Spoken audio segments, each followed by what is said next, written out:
Well, you know what really was the problem was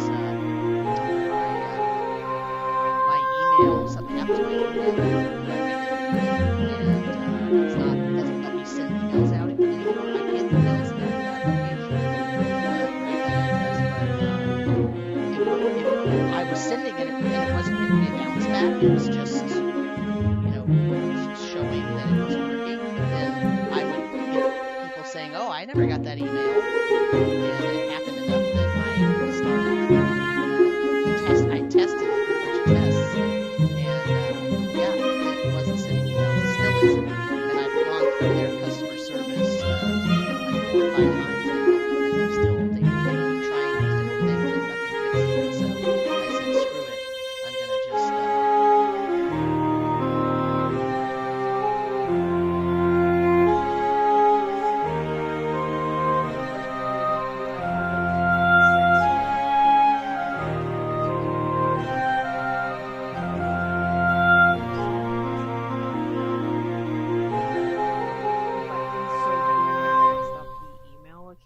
despite the fact that the email services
list, I guess, and they started sending out emails, I guess, from my account or from the website itself, and so the website got shut down because they started getting blacklisted because it was sending out emails that I didn't know about, but not emails, but like just advertisements through that IP. And so I had to do a bunch of like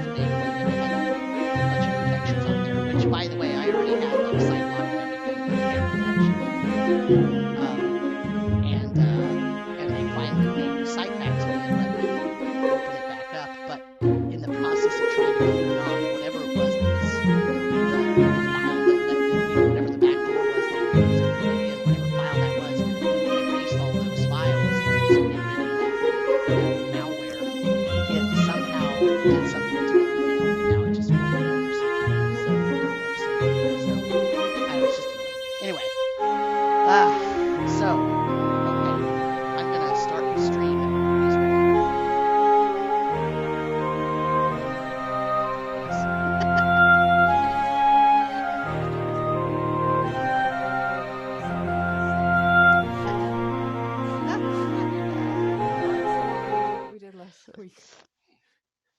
Oh, my only note for last session was the name of the Hokka we saved from the altar and the loot I found somewhere, including the description of the amulet I decided was a great idea to put on.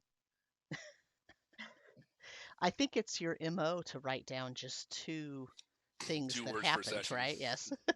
That's the only important thing. Yep. Well, does someone actually want to do a recap? I think Nina takes the best notes. Actually, I don't have a whole lot of notes because I think I was like really enveloped in the story because I actually only have like a couple of things written down. Oh, interesting. I also don't even have where we started.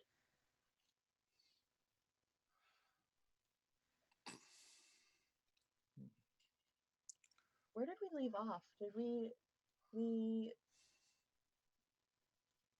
was the encounter last time? No, I think No. we started after the encounter was all post encounter. That's right. Started after the encounter. I think Matthew might remember what happened at the end I hope there. so. Yeah. Well, yeah. So we basically started off was kind of the aftermath of the encounter with the goblins and the mud elemental.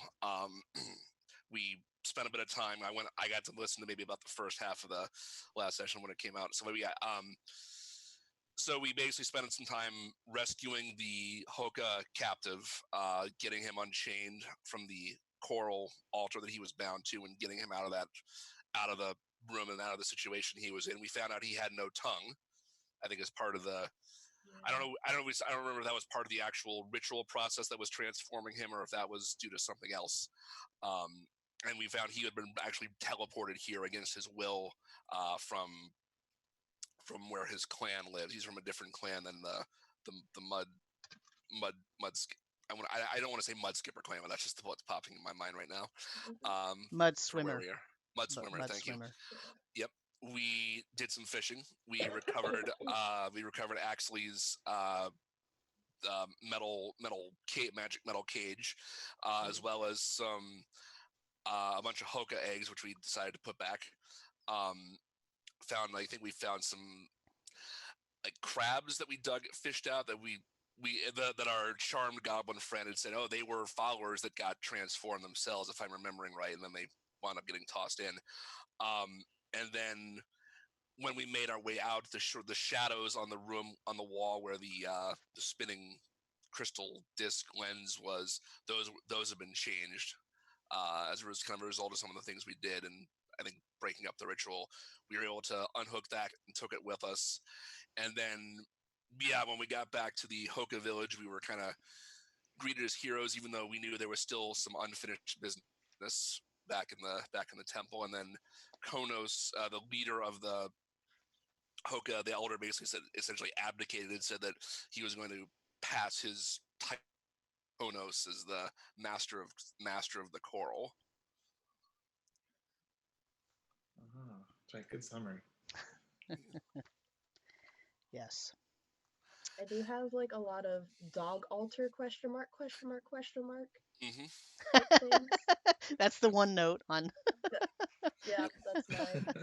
And then, although I don't think anybody actually saw it, any of us actually saw this happen, Marcel may have pocketed the shot goblin leaders. Marcel put it on. Yeah. Oh, that's right. I put it on and made a good show of it because I was taunting the goblin about it. Because the goblin was like, "But I'm the I'm the master now," and I'm like, "Nope, I put this." Oh God, holy shit! I almost went overboard with my tea. I am shocked it did not. I need to take a picture of this.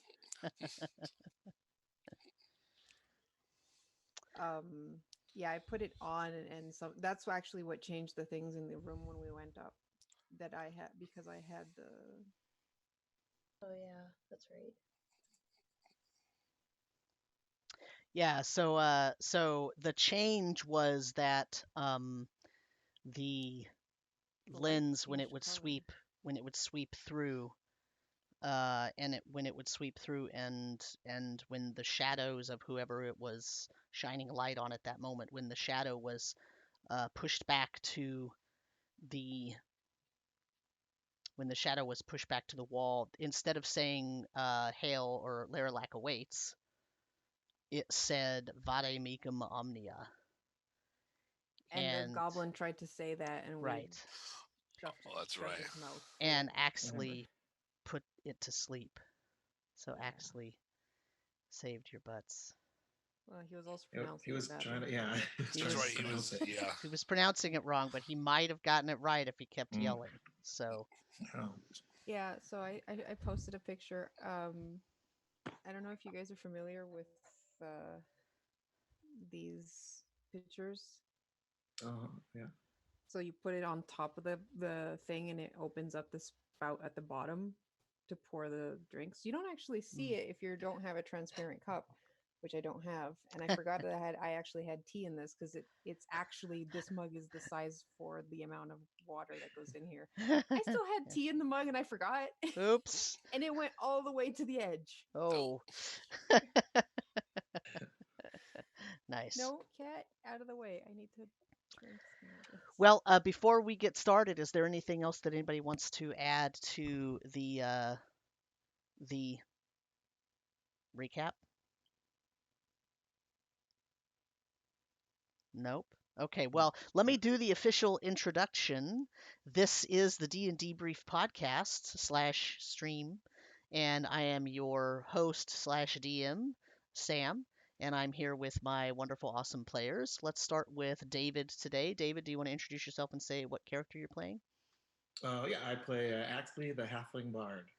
Excellent. And Matthew? I'm playing Khonnos, the Sea Elf Warlock.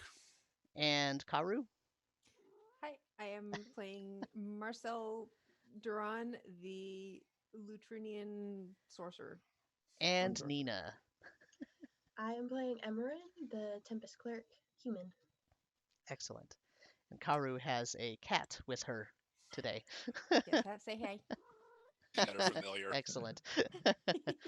And I have to tell you that I had a difficult time prepping for this session because I have no idea what Matthew / Khonnos is going to do. I have no idea what Khonnos is going to choose, and I don't know what you're all going to choose to do after Khonnos makes the choice. So it was very difficult to prep for this session because I have no freaking clue. So, so what would you like to do? So right now, if I set the scene, just in case people skip past the recap there, right now you're all still sitting in the conference room of the Hokka Chief, and he has just offered his ruling scepter, which is really a stick that has lots of different carvings and symbols and whatnot in it. He has offered it to Khonnos, and he has told Khonnos that he no longer has faith in his ability to lead the Hokka tribe, but the way that he interprets the most important prophecy that he is thinking about right now, the way that he interprets it, and that prophecy is roughly translated, it basically is the coral is made whole by one who can see the way.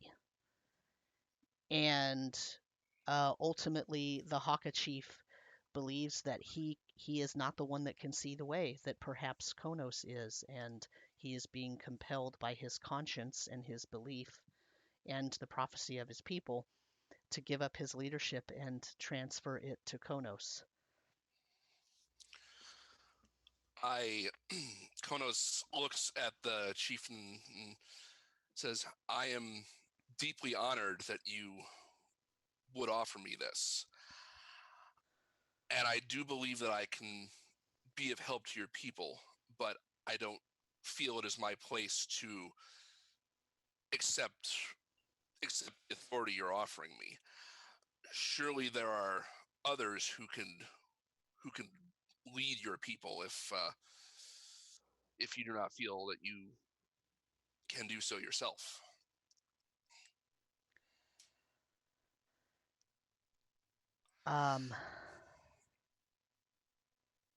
He is crestfallen. You can tell. Also, my companions and I, my friends, we have been on a journey to, well, for a lot of things, but part of what we've been looking for is what we've seen what we were looking for, some of what we were looking for in the temple, in your temple, and we believe that the whatever caused your temple to fall into the state it was, the disrepair, has been we've seen that happening in other places, and we want to stop that from happening, not just here but elsewhere. So I feel as much as I would be honored to accept what you're offering me and lend whatever aid and guidance I can to your people, I feel that the task we are working on now fit not just you, but other people as well. When that is complete, I would be willing to return and lend what guidance I can. And we do have some additional. There are additional matters back in the temple that I want to look at. I need to sort out as well, that I need to finish before I would depart. Perhaps we should go with you. That would be wise. I would certainly appreciate your perspective and your insight. Very good. Perhaps in the morning, once we've all had an opportunity to rest and recover, we can venture back. Yes, I will start preparations so that we can all go. Very good. He bows to you. Return the bow. And he acknowledges the rest of you, and then he turns and leaves. The translator is still standing there. So you said that the chieftain looked disappointed. Did the other Hokka in the room, did they have similar reactions? Did they look potentially hostile when I told them no? Not hostile, just I mean, they're hard to read because they're like, crocodile face people. Right. But you could tell that they were. There is still uncertainty remaining, and so they're very. Previously when you had interactions with them, their actions seemed to be intentional and directed, and now there is definitely a change in mood that makes it so that they are not as motivated in their actions, if that makes sense. Okay. Were there any shocked gasps when he said, I'm offering you rule over my tribe? I mean, there were only 4 other Hokka in there. Oh, okay. Yeah. Okay. Got it. Okay. So, yeah, it wasn't the entire tribe, but gotcha. Yeah. Okay. So I do have one question for everyone. Well, actually 2 questions. One of them is totally nothing to do with the game. Is anybody checking the stream to make sure that we're actually streaming? Yes, we are. Yeah. Okay, Yeah, we are. excellent. And my second question actually does have to do with the game. What did you do with the goblins? You have a dead one and you have a live one. We handed them over to the Hokka and told them to be careful with them because they are casters. And but basically just told them, hey, put them somewhere where some kind of keep them under watch. They're prisoners. Yeah. Okay. But treat them somewhat comfortably as well. Don't just Sure. throw them in a hole and forget about them. Right. Yeah. Just we've got prisoners. Treat them as prisoners, but just don't be careful. Well, and keep them under guard too, because we don't want that one to escape and run back to the temple where he can Right on his the wall some more, incantations. Yeah. Yeah, I think the most important part was they are casters. They can absolutely cast if you let them. So don't. Mhm. Don't let them move their hands and say weird Weird, stuff. weird boogity boogity stuff. Okay.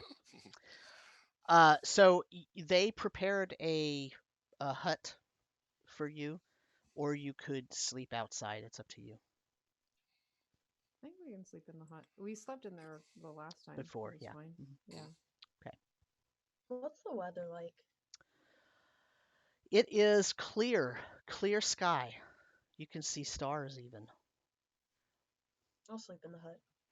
Okay. Yeah, definitely. So we need to get out of here and hopefully not let them not want they don't want us to stay, do they? They don't think we're staying. They want They're not staying. me to stay. They want Khonnos to stay. I mean, I know that you're seeing it that way, but also you realize we could be convincing them to be like an army to help us fight whatever the heck is on the other side of that portal, right? That crossed my mind, actually. Yeah. Any kind of, if not that I was ever thinking about us leading an army, but the more friends we make in this venture, the better. The other thought I have, and I've been trying to still just comprehend the magic of the ritual that we interrupted. It's still all a swirl in my head at this point, but it seems like I could open the gateway to anywhere. This could be miracle as far as traveling from place to place. We could go to Calport right now if we wanted to. If this works the way I think it does, we could just go to Calport right now. Yeah, how many times can you do that? I don't know. I mean, I'm kind of assuming this is some kind of ritual that you kind of absorbed into your head, but that might only work once. And I don't know about you, and as scary as it sounds, I don't particularly like the idea of going through the portal and fighting some undead guy and his undead army. I also don't like the idea of his undead army and this undead guy coming to this plane and messing everyone up. Yeah, well, what's Right. saying that we need to go to this portal and fight the thing on the other side? It seems like we sealed it up pretty good. It's not coming through. Well, they did it once. You really think this is the only entrance that, like, Well, I think it's likely since just in our random travels, we've happened to come across two of these locations that are summoning locations. There's definitely more of them. exactly. So we may have stopped them here, but they could be coming out somewhere else. I guess our biggest question is like, where's the timeline on this? Like, is this something that is immediately a threat? Like within the next couple of days? Do we have a couple weeks to get to Calport? Or are we thinking like decades? I mean, I don't think we have decades, but I suspect Calport is important. I don't know Well, how. there's a bigger piece of this we probably need to discuss, which is that vision we saw of the undead army traveling under the water. Yes. Right. If we make the assumption that that was a current vision, then that army is out there and heading somewhere. Yeah, when we saw it first, I was thinking this is probably some like thing that happened ages ago, but now I'm starting to rethink things. Maybe it's far in the future, but something tells me that's considering the amount of bodies we saw there, and this is only one location. Well, maybe there are more answers to be had from the goblin, but he was saying that this seemed to be a sacrifice location where they were were creating the army, right, or aspects of that army. Right, we were going to interview the dead guy, right? How are Yes. we doing that?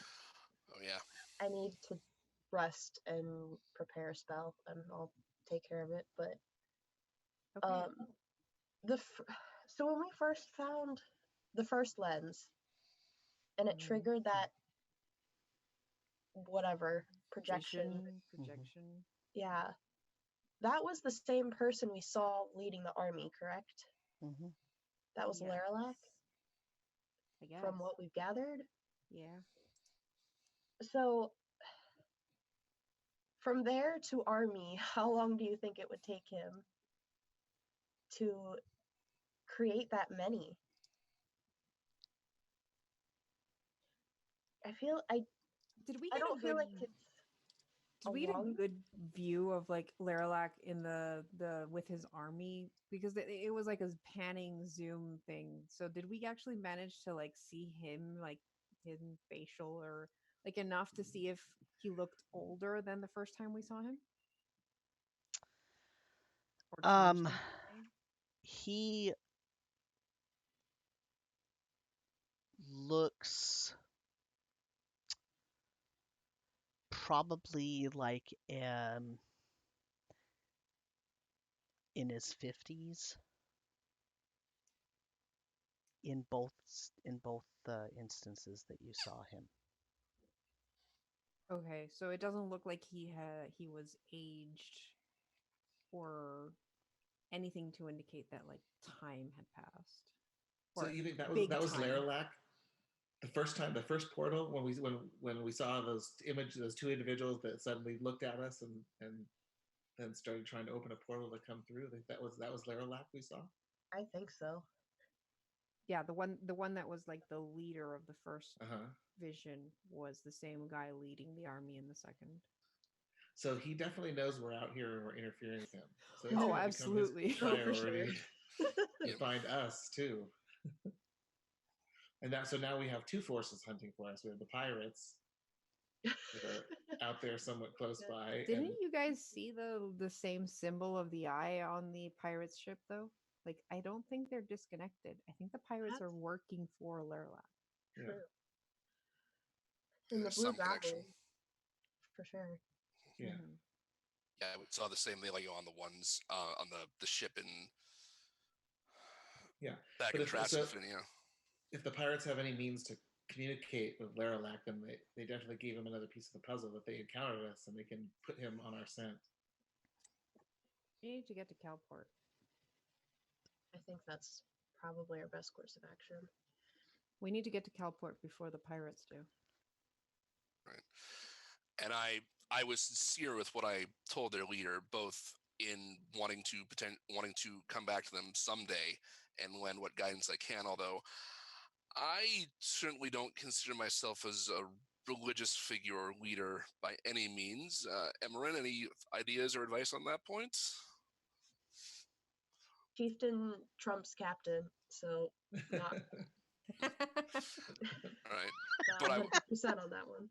but I was also sincere about thinking about my belief that what we're trying to do is going to have far broader reaches than just this one island, and will benefit just this one island as well. So I am with you while we're working on this, while we're going forward. I would want to go back to the temple to try to take care of whatever's in that coral as well. But I know that you've got a pressing urgent need to get to Calport, Emmer, and I know we all do. So at most, I would want to spend maybe one more day here, but I wouldn't want to spend more than that for now. Yeah. I think one day is fine. Yeah. Was Jubo in the audience with the chieftain?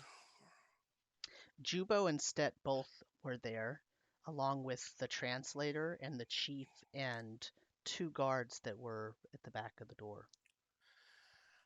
I would be curious to honestly to speak to Jubo or the younger and just get to, because someone we feel like we trust us and we trust him.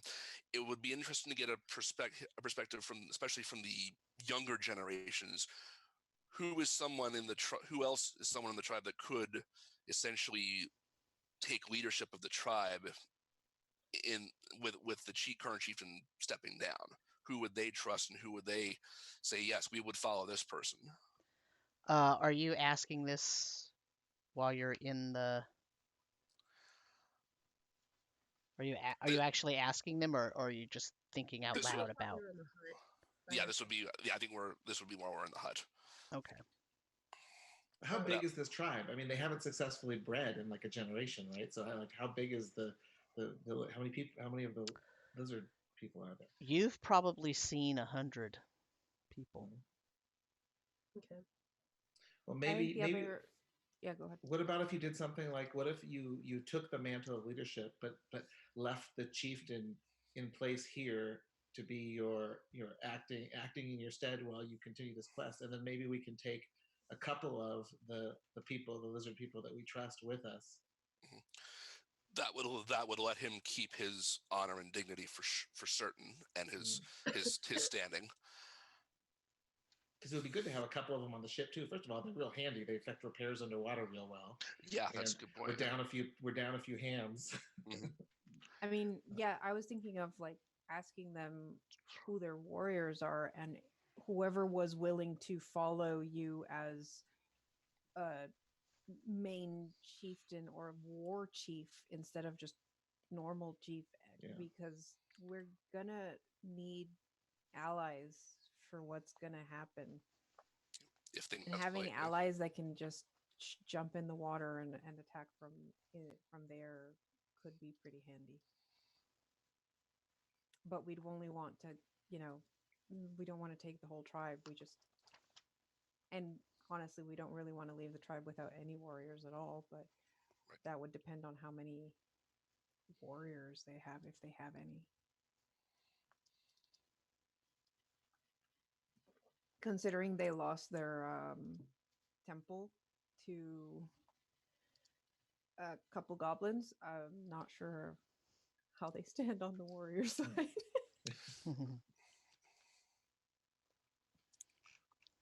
Well, a couple goblins and who knows how many mud creatures, right? Yeah. Yeah. But they all just ran into the trees when the mud creatures attacked the village. No, I think there were a couple that threw spears, weren't there? Like half-hearted. They threw rocks. They threw rocks at the dinosaur. They threw rocks. And from them, Okay. and they. So, our next couple steps. Tomorrow we'll wake up and we'll interrogate both the live goblin and the dead goblin. Are we going back to the temple to figure out what this coral tablet is at the bottom? Or are we heading straight to Cowport? That is something. Go ahead, Dave. What coral tablet was it? There's the coral tablet where? The one that was like a dog. Altar. The altar. Oh, the altar. The altar. Yeah. Well, that could be very dangerous in and of itself. But then we're leaving them with this danger of their temple that they need to sort out too, so they can get use of their. I mean, maybe would a dispel magic spell be powerful enough to undo whatever's? Well, it could. I mean, like we found like the leader of the goblins essentially put his dog into the coral, or somehow transformed it. Dispel magic could work. The other option, and I only say this because one of us here is very adamant that we take this route, and I kind of tap on my trident. We could complete what they were doing. Is that in everyone's best interest, though? Is there a chance the trident could be tricking you to get you to do something that's not? I was getting more the impression that it just wants you to go through because it wants you to fight everything on the other side, which sounds great in practice, but I don't. Or that one thing in particular. I mean, who's to say if we open it, it doesn't come through here, or we don't get sucked in, or the dog wakes up? Didn't he say that there was like a bigger, meaner dog on the? Mm-hmm. Yeah, and I wouldn't ask any of you to follow me down that path unless you felt it was the right course of action. Well, I don't know if we're ready to go down that path yet. That seems to be a pretty dangerous thing. We're getting into an area we don't understand at all, which is why the whole point we're trying to get to Cowport, right? So we can try to maybe uncover some of these mysteries to know where we stand in relation to this power that's gathering. Yeah, and it might not. And if that's ultimately something we decided as far as completing that ritual or opening that gate. If I understand this right, this could be done from anywhere. We wouldn't necessarily have to be in the temple. My issue with going back to the temple and trying to deal with that altar is the fact that it seems to be linked to you. So if we do any damage to it, you take damage. I'm still not sure why that's happening. Do you have any clues? I don't. Bolum, do you have any insight or ideas about that? Where this connection might be coming from? You hear a loud snore. Oh god. Okay. Oh god. Well, there's someone else we haven't asked yet. I was just thinking there is one other person we could ask for advice on this. The goat. Yep. Oh boy. We have quite a few questions we can ask the Yeah. goat. Oh, I've got a Okay, list. just remember, the goat doesn't really have that much. He's supposed to give like advice. Yeah. Though I guess we do have a lot of things that we could use some advice on. Yeah, Mhm. just phrase it in a way that's like, what would you do in this situation?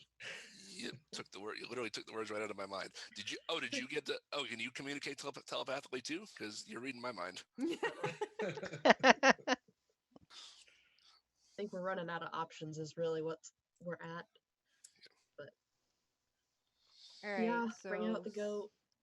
Wait, are we sleeping first, or are we just bringing out the goat before we sleep?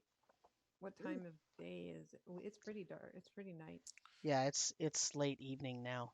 Oh, yeah, I guess we should probably. I need to rest at least. How long did it take us to get to the temple?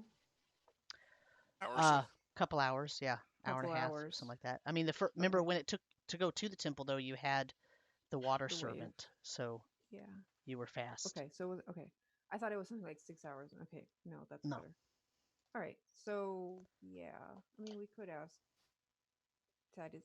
Though if we summon him tomorrow, maybe we can have some treats for him. He seemed to like that the last time. And I think the Hokka are sleeping, so we don't want to. And before we go to bed, I'm gonna go check on the goblin. To make sure he's That's fair. secure. Behaving himself. Yeah. By the way, does Ashley wear armor?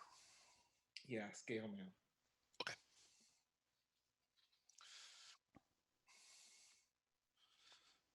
Why were you asking? As part of from when we leveled up from last time. All right, so Axley's gonna go check on the goblin, and the rest of us are getting ready for bed. Yeah. So the goblin is in a hut with two guards at the door. Okay. So they'll let you in if you want to get in. Otherwise, their Yes. orders like are to to go. not let anyone in. Yeah, I'd like to go in. Okay. You walk in there and you see that the goblin is tied to a so you know how you can tie an animal to a big stick and carry it, like one person carrying it in the Mhm. front and one carrying it in the back, and he's like tied with his Yeah. arms and his legs, and he's hanging. That's how he's tied. That's how he's tied up. Wow. Oh, As wow. if they started a fire under him, he would be like roasting on a spit. Does he seem pretty secure? Yeah, he's sleeping. His head's hanging back. He's Okay. drooling, got drool dripping down his face.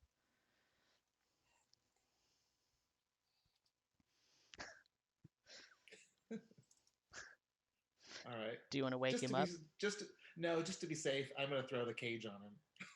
Okay. Leave him there for a night. Yeah. Sleep well. Okay. As the cage flies toward him and it takes his shape and then, sort of attaches to him, he wakes up and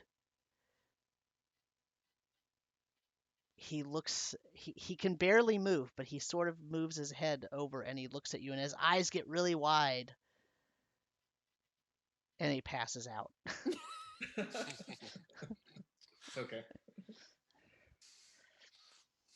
All right, I'll go back Poor to the goblin. hut. God,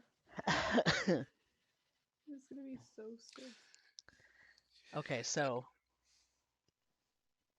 your night passes without incident.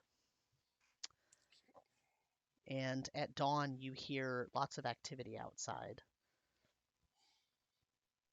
Oh, uh-oh. Okay. Enough to wake us up? Is that what wakes us up? No, I mean it's just, Hokka running around. Some of them are preparing food. Some of them are running from one place to another. They're very active. They're doing things. Okay. I'll poke my head out, see what's going on. Does it Um, seem like more active than yesterday? yes. Definitely poking my head out and see what's going on.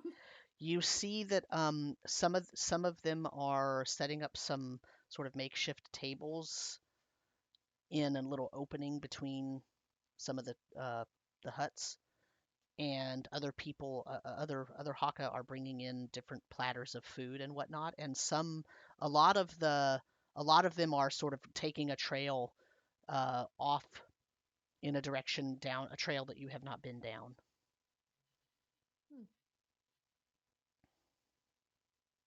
Hey, Khonnos. Yeah. I think this is your fault. Oh boy. I don't know what's going on, but it's definitely your fault. All right. All right. Khonnos wakes up, stretches, works some kinks out of the neck, and we'll go out and kind of just take in like what all is being set up, and Emma like what. was meditating, so she's like just now joining the crew. Like, what's going on? Konos, any Haka who see you give you a deep bow and then go about their business. He'll return acknowledge a few of the bows, and he'll just any of them that look familiar, he'll just try to say what is being done here, what is being set up today. The feast. There's a feast in your honor. Oh. Told you. Hey, we're getting breakfast. All right, I'll go fetch the goat. It's all right. Nobody take any feathers. Yeah, I was gonna say last time there was a feast, something happened. Yeah, You guys nobody seem to take have any feasts when feathers. important shit happens, so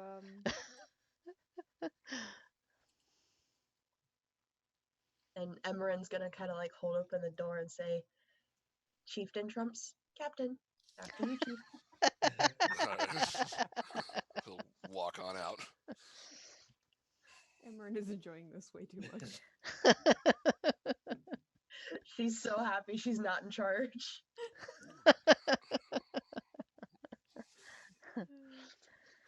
I'm just gonna lean over to Emeren and be like, "You realize that on the ship, Captain trumps chieftain." Let me have my moment. Your vacation. A day off. Yeah. I'll run back to the ship and I'll get our box with the rods in it. Including the Are goat. you going to go back to the ship? Yeah. Okay. Are you going to take anybody with you? I'll go. Okay. You're not going on your own. Okay. The two of you, when you get out to the beach, you see your ship, and That's and it looks, well, you're not close enough to see how clean it is, but it's when you get there, you're going to see it's very, very clean and looks well taken care of. But also, not only your ship, you see 7 long ships next to your ship. Long ships are the sort of shallow ships with lots of oars, almost like the sort of a lot of people associate them with like Viking ships. They're sort of narrow, very long, very shallow, many oars, and they usually have a front piece that has some sort of symbolic creature on it. Do they have Don't like the masts so Hokka. they can sail in deep water, or are they just for shallow? There is a very small mast in the middle of each one, but there is no sail.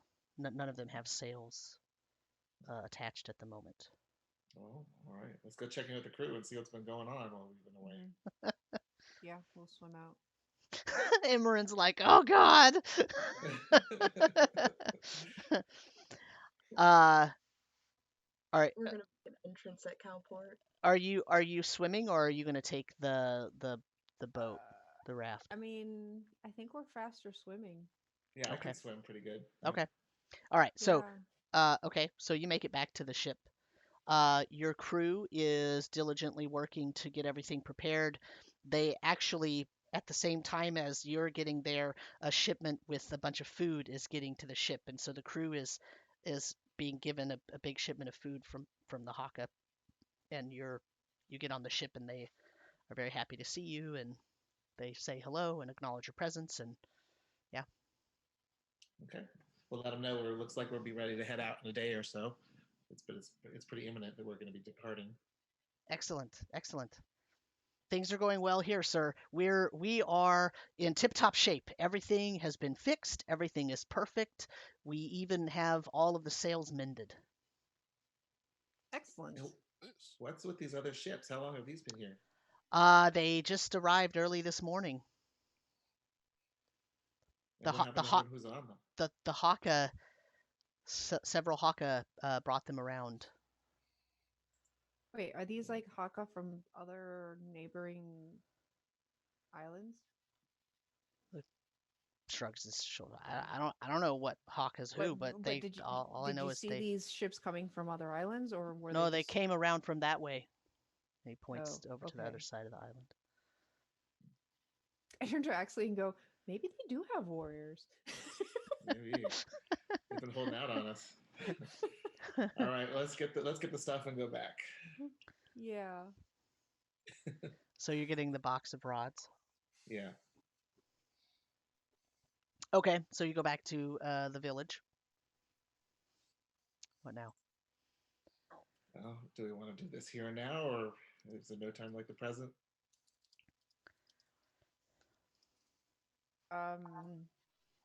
Yeah. Why don't Right. we interrogate first, see what we can learn from them, so that we have a better idea of what we can ask the goat? Okay. Does that sound fair? Sure. Yeah, that's fair. We'll have more information. Yeah. Okay. So you're going to interrogate the goblin. Yep. Okay. The live one first or the dead one first? I'm helming the dead one so someone else can helm the live one. Yeah, I think we do the live one first, and then we may know a bit more to ask the other one. He wasn't very helpful yesterday, though, so I'm not sure how much more we're going to get out of him. He was also... he didn't seem to know much himself because he was a minion. What did we want to ask him that we haven't already? Perhaps if he knows where other locations of these altars were. Well, how do they get their instructions? How does the boss communicate with whoever else is out there telling them what they need to do? I think it has to do with the amulet. Where'd that go, by the way? No idea. It's definitely not around my neck and underneath the shirt.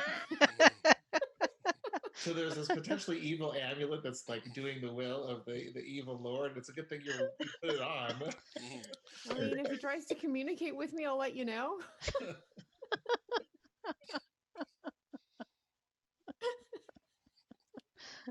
He hasn't done anything evil yet. We're fine. Hopefully that communication doesn't take the form of you turning me to an altar. Well, if I start like suddenly levitating and telling you guys to bow before me, then maybe get rid of the amulet. Well, I just know you won't hit me first Maybe. because I won't make so much an altar as just a good end table.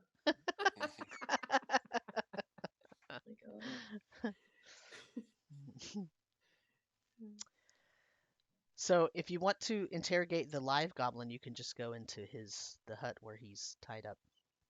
Yeah. Yes, let's do that. Go for it. And we'll bring food to bribe him with. That sounds Food good. and water. Sure. Feast food. And I think between Emmer and myself, we can make absolutely sure he's telling the truth to us. We're keeping secrets. Yep. Okay. How are you going to do that? Well, I've got detect thoughts now. I have Okay. Zone of Truth. I prepared that today. Okay. If we want to do that. How long does that last?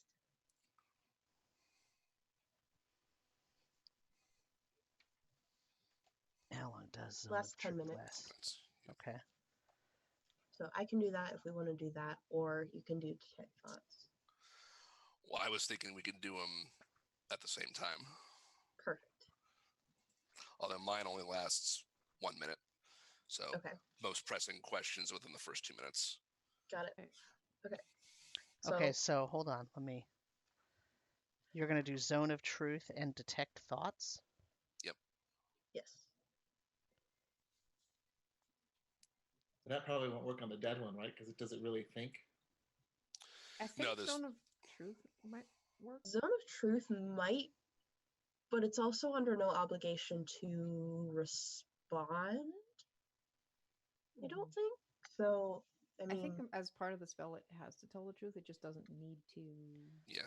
respond or something like that. Yeah, Okay. it can choose not to answer, but it can be vague, but it can't lie. okay. Also, it has to fail its saving throw. Yes, that's That is also true. very That- important. Right. Which- Well, that's for that- Zone of Truth, not for Right. Speak with Dead. Right. Yeah. Charisma save. So I don't know if goblins are very charismatic, but Not Let's hope. particularly. We'll see. He can still roll high. yeah. I believe you, as the spellcaster, still can tell if someone's failed. Yeah. I mean, if someone's Yeah. I can. Yeah.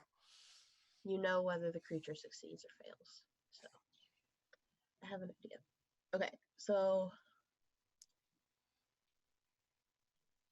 what other The real questions? question is, does the creature know it succeeds or fails? Yes, it does. Oh, okay.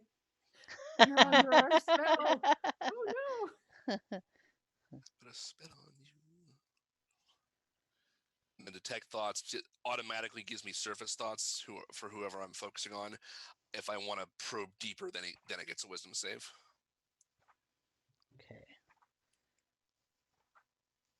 Actually, well, no, it's weird. It's a wisdom save first, and then it's an intelligence check afterwards to try to fight back. It's another one of those spells where, like, the spell entry is its own like Wikipedia article in length.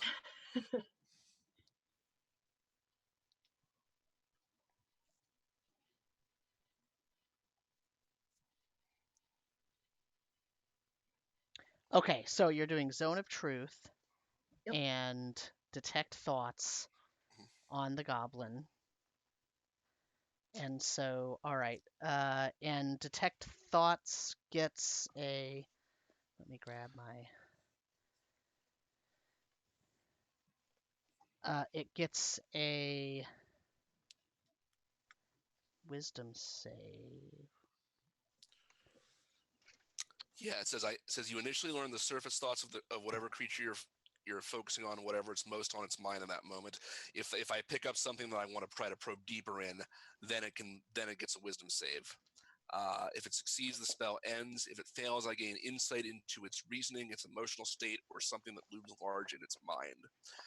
Either way, the target knows you are probing into its mind, and it can then make an intelligence check. It's an intelligence check contest to try to fight back and break the spell. Okay, so I just had to grab my stats real quick here. Sure. All right, so let's do the just poked myself in the hand with a pencil. Don't do that, audience. God. Let's do which check first? Charisma. Charisma's for the Zone of Truth. for the Zone of Truth. Okay. Yep. Charisma. What's the DC? 14. I rolled an 18. It has a -1 charisma, but I rolled an 18. Dang it. Okay. And what's the other one? Is a wisdom? Yeah. And my I rolled a 6. It probably doesn't pass. yeah, no, I'm like 16, I think, at this point. Okay. So that Zone of Truth, does it just not affect it at all if it passes its save, or what? No, but affects other creatures within it. Okay. So I guess Oh, yeah. literally all of us. Have to make So, a save. Assuming we, yeah. Assuming you fail it. I mean, What? you can drop the spell if you I don't mean, want yeah. Yeah. it. If you're one At this person point, you want yeah, it, there's yeah. no point keeping it up at this point. Unless you have some questions for us. Yeah. Now is your chance, Imran. I rolled a So 20. how much do you like me, Yeah, really? here we go. Let's roll it. So what's what is this? We said wisdom save. That's what this is. Charisma. Save. Charisma. I rolled a natural 1. Hey, So Emran. does it affect you too? Oh, I rolled an 18 natural. So I rolled a 2. What the fuck? plus I have a plus 5 modifier saving throw. So yeah, I got a 23. 26. Yeah, so Marcel.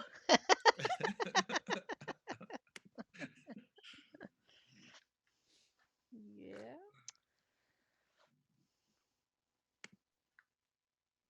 I'm missing a dice. So what do you want to do with the goblin?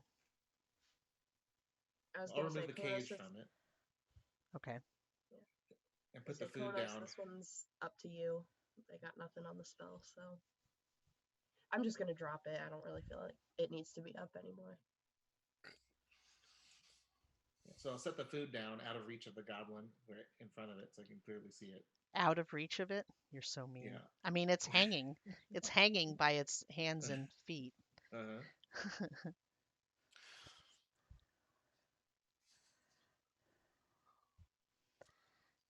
It says first meal. First meal. First answers, then meal.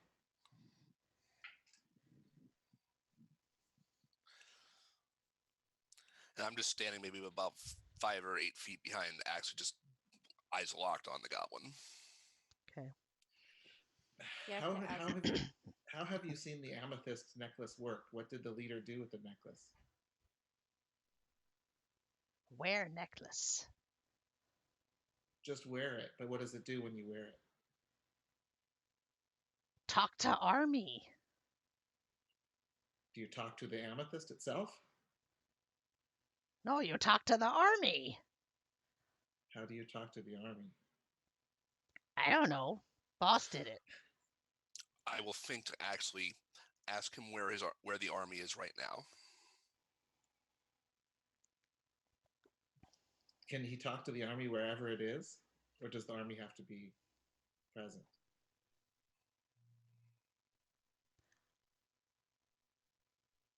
Army talks with amethyst. Where is the army? Everywhere. Oh, he can't put his arms out. He tries to, though. He tries to put his arms out. Everywhere. Have you Army heard- everywhere. All around. Have you heard the army talk through the amethyst? No, I don't have amethyst. Boss has amethyst. When he says when the goblin says the army is everywhere, do I pick up any specific places or locations that might float through his mind? The thought that you get is everything is surrounded. When he says the army's everywhere, his thought is everything is surrounded. We saw the army traveling through the ocean. Is the army coming here? Everywhere. Army goes everywhere. Where is the army heading? To the gate. To the gate here? The blue gate. Where's the blue gate? Where the army goes. Now you should be a little more forthcoming, and I'll cast prestidigitation to make the food just smell really extra sumptuous. Be a little more straightforward, and you'll get a taste of this. That's what boss says. You don't know where the blue gate is, do you? The boss told me. Did he have anything on his surface thoughts for that? Um, what you hear is a or what you perceive. I guess you wouldn't hear it because it's not vocal, but it's more like a conversation being remembered between the boss and it, but it's in goblinoid. which I wouldn't comprehend. But that means like Very this is good. knowledge he heard and not something he himself knows. He's remembering conversation. What were you trying to do when you tried to recite that writing on the wall when we were leaving the temple?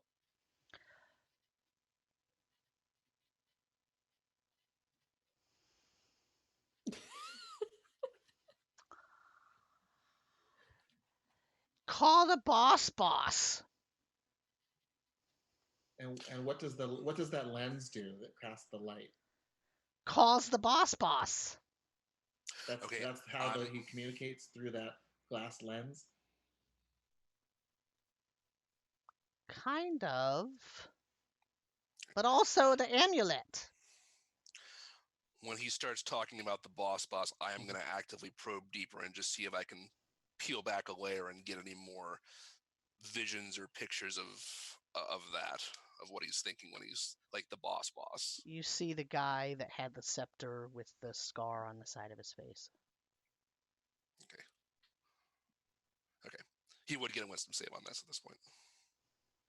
What's the DC? 16. Rolled a 1. Okay. But he is now aware that I'm peering in. He can start fighting back in his mind if he wants. He wants food. Most of his thoughts are surrounding the fact that food is right there. Yeah. And he has not eaten for a really long time. And it's time for first meal. First meal is coming. First meal. Last meal.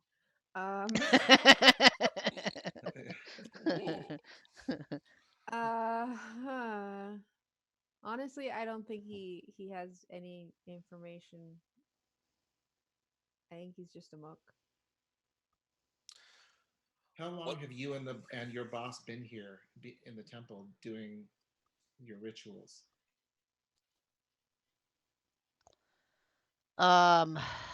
What did he say last time? I think he said like first he tried to tell you it was a long time, but then he said it was like many moons or something, but when you calculated it, it was like 2 months or something. Mm-hmm. He doesn't really have a number for you. He doesn't count time the same way that you do, probably.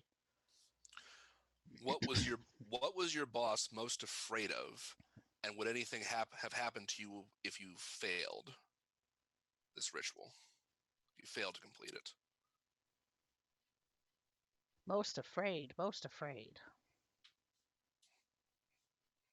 I don't know. Are you afraid of boss? Boss get mad. Oh. Would boss kill you for failing? Not kill. Sacrifice? No. Tie you to an altar? Unkill. Right. What's your boss's name? The other goblin. Bozar. Good, strong name. Bozar the Bright. Maybe we'll have more luck with him. Yeah. Bozar the Bright. What are we doing with this guy? I'm gonna walk over to the food and grab a piece. Walk over to the goblin and be like, "What was your job?" what were you supposed to do? Assist Bozar. How? Prep the mud, draw on the mud, open the mud, close the mud, make sure that there's enough mud. I give him a piece of food. He slobbers as he's eating it, and like part of it's going all over his face. That was a good answer. I'm gonna try and train this thing.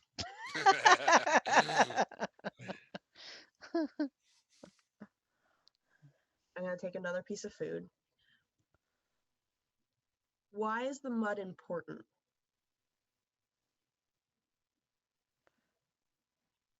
Boss said so.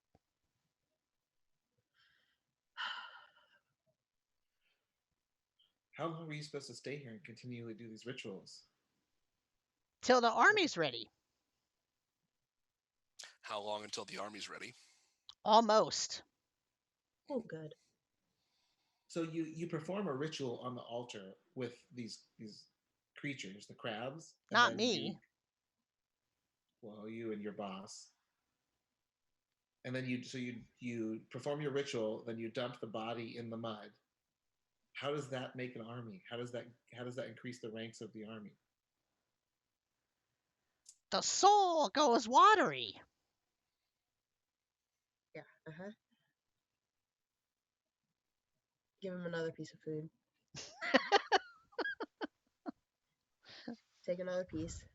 Does the soul go through the gate that was on the wall? No, I don't know. Do you know of the gate? The gate was in the wall. Do you know where the gate went? To Boss. Toss him a piece of food.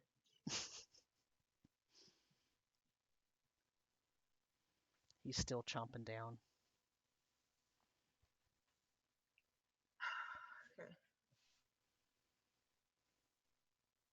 So, recap. The amethyst necklace allows us to speak with the army? Maybe? Or at least Laralac somewhere. It's some kind of communication, right? Right. Laralac awaits! Laralac awaits! Bring your watery souls! I have a meta question. I've had this thing on since last night. Did I learn anything from the emeralds? So did you try to attune to it? As much as this is a terrible idea, yes, I probably did try to attune it. I'm the troublemaker of the party. Oh my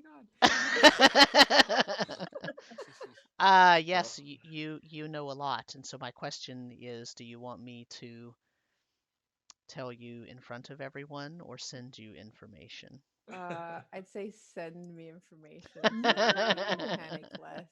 Oh, come on. Whispers. They don't know why you're tuned to it. Besides the fact that I said I still have it we on. know you're wearing it, and now that we know a bit more about its nature. Emerin didn't really believe you, quite honestly. Emerin's not really catching on. Karu, if Marcel has specific questions, you can ping me a private message in the Discord, and I will. Okay. If my Discord wakes up.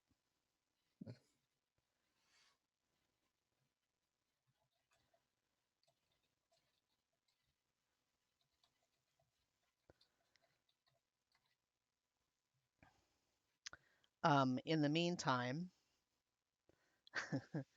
what's everyone else doing? I'm still going over my recap a little bit with everyone. So the army is everywhere, quote unquote, almost ready. Not a good thing. And they're going to the blue gate. The gate leads to Laralac. So that seems to me to mean that they're maybe not on this plane, and so they're sacrificing these creatures. The souls are then going interplanar to this other plane, the watery plane, right? The plane of water, which is why they're maybe trying to get to the blue gate, then come to this world. You might be Maybe on. they're killing and taking over every life form in that other plane. And they're coming to invade this one. That might actually be spot on. Right? Because that would make sense. Make the sacrifices. Only the souls that are ready or willing to be sacrificed or whatever go to the blue plane, amass that army, find the blue gate, and come here. Maybe that means it's a race to get to who gets to the blue gate first, seal it off or stop them from coming through. Right. So I guess that would be the question: is how do we stop that from happening, if that is indeed the case? Yeah. So I guess that's probably a good question to ask the leader: is what does the gate's purpose serve? I don't think that sentence was right.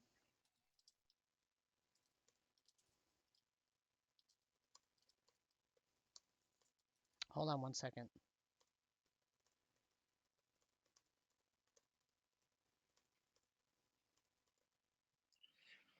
My computer, there it goes. Do spells work on the dead thing? Like when you animate it to ask it questions, can it be influenced by magic? I'm not sure. In other words, I'm thinking, if I cast an illusion and make Khonnos look like Laralac, and then we interrogate it as Laralac, bringing it back from the dead to torture it because it failed, can we then get it to believe? The speak with dead isn't really like the person coming back to life. It's just their memory. So they're not really influenced by, as far as I know, they're not really influenced by fear. They would just recall like what. So it's not like making conscious decisions. I don't think so. I think it's just, well.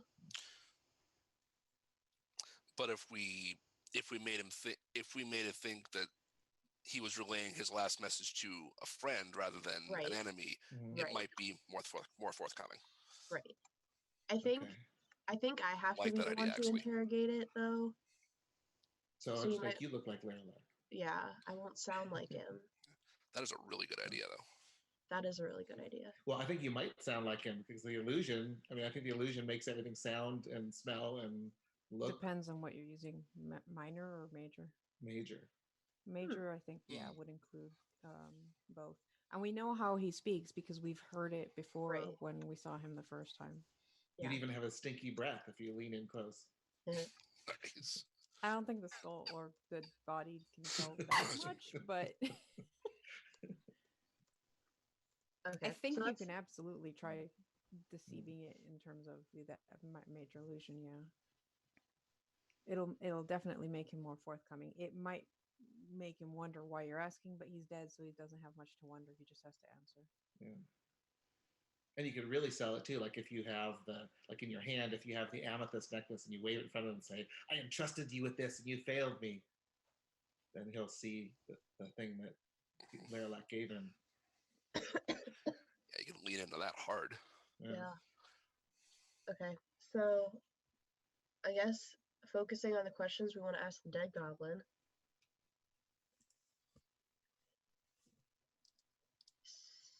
Seek the Howling Gate in the Palace of Mud. Is the Howling Gate the same as the Blue Gate? Well, wasn't it making all kinds of noise and stuff? Didn't we make the assumption that that was the Howling Gate? That was the Howling Gate. Yeah. But do the Howling Gate and the Blue Gate go to the same place? I suspect it does. Okay. Remember that box, the cube we found? Yeah. Yeah, I was thinking about that too. We need to do some experimentation. But if that is some kind of I'm thinking best case, maybe that's a gate like some kind of a gate device, but it's missing the blue gate side. The blue Yeah, gate side has been damaged or removed. I think it was just removed.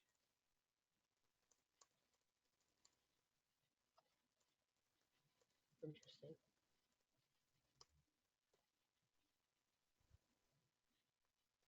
Yeah, we have all these little pieces that have just come together and from so many directions. Let me think. What else did we want to add? Well, what else? Let's see. So How long do we? speak with dead gives you 5 questions, right? Yes. So make sure How you. long until the army is ready, amassed? Could get a pretty specific. If he was the one that was creating the whole thing, we might be able to have a pretty specific answer. we could ask it like where we could ask it where they think the blue gate is. We could ask them where will the army go first once they come through it.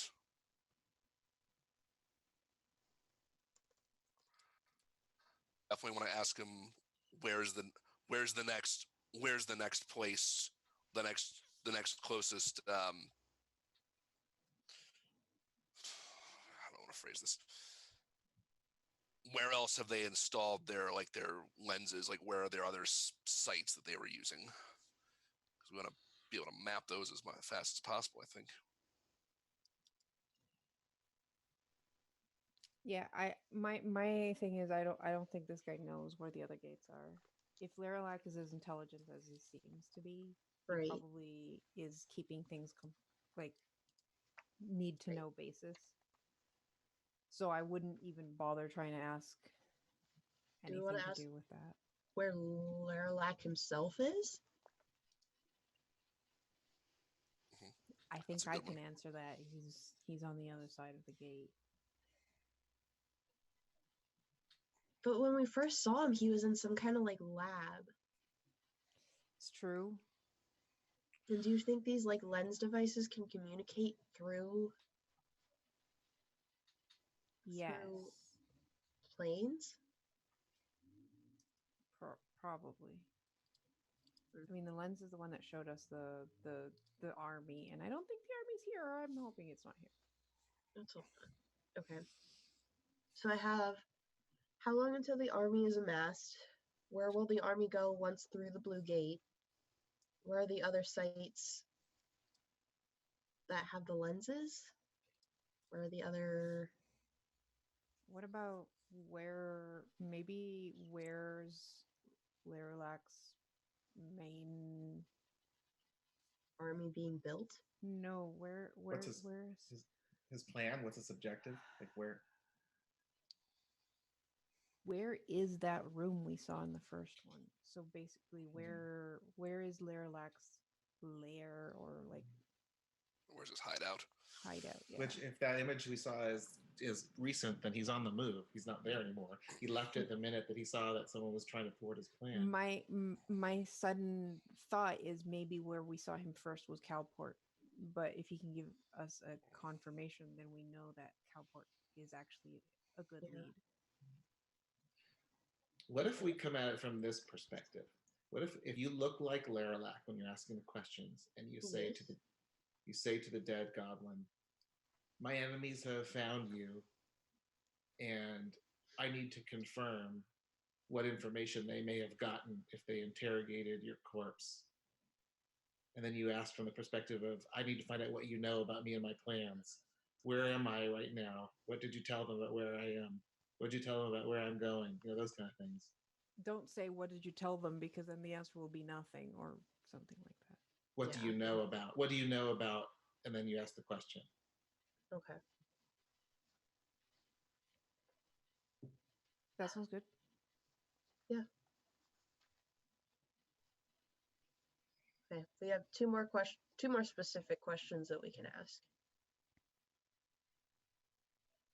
You asked about the blue gate. You asked about that. Where? Wait. What about how do we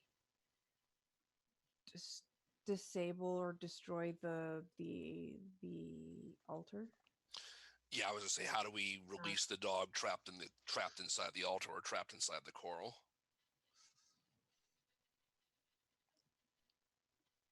Well, I don't know if releasing it may not be a good thing. Releasing it could end up with us being attacked. I mean, destroy it maybe. How do we destroy it? I don't think we can destroy it until it's released. I mean, yes, I realize we're probably going to have to take it down, but if this is just a miniature version of what we're going to have to fight in the future, then I'd like a test run. Yeah, be good to know what we're potentially up against. Fight the puppy before you fight the big mama. dog. Yeah. And releasing it may be the key to being able to harm it without killing Khonnos. Yeah.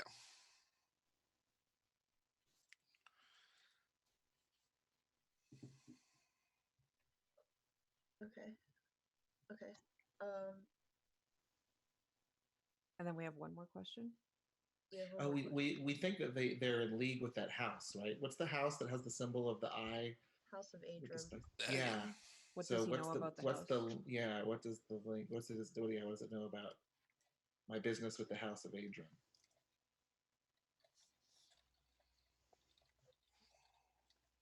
I'm still here. I'm just getting something. Sorry. You can keep talking.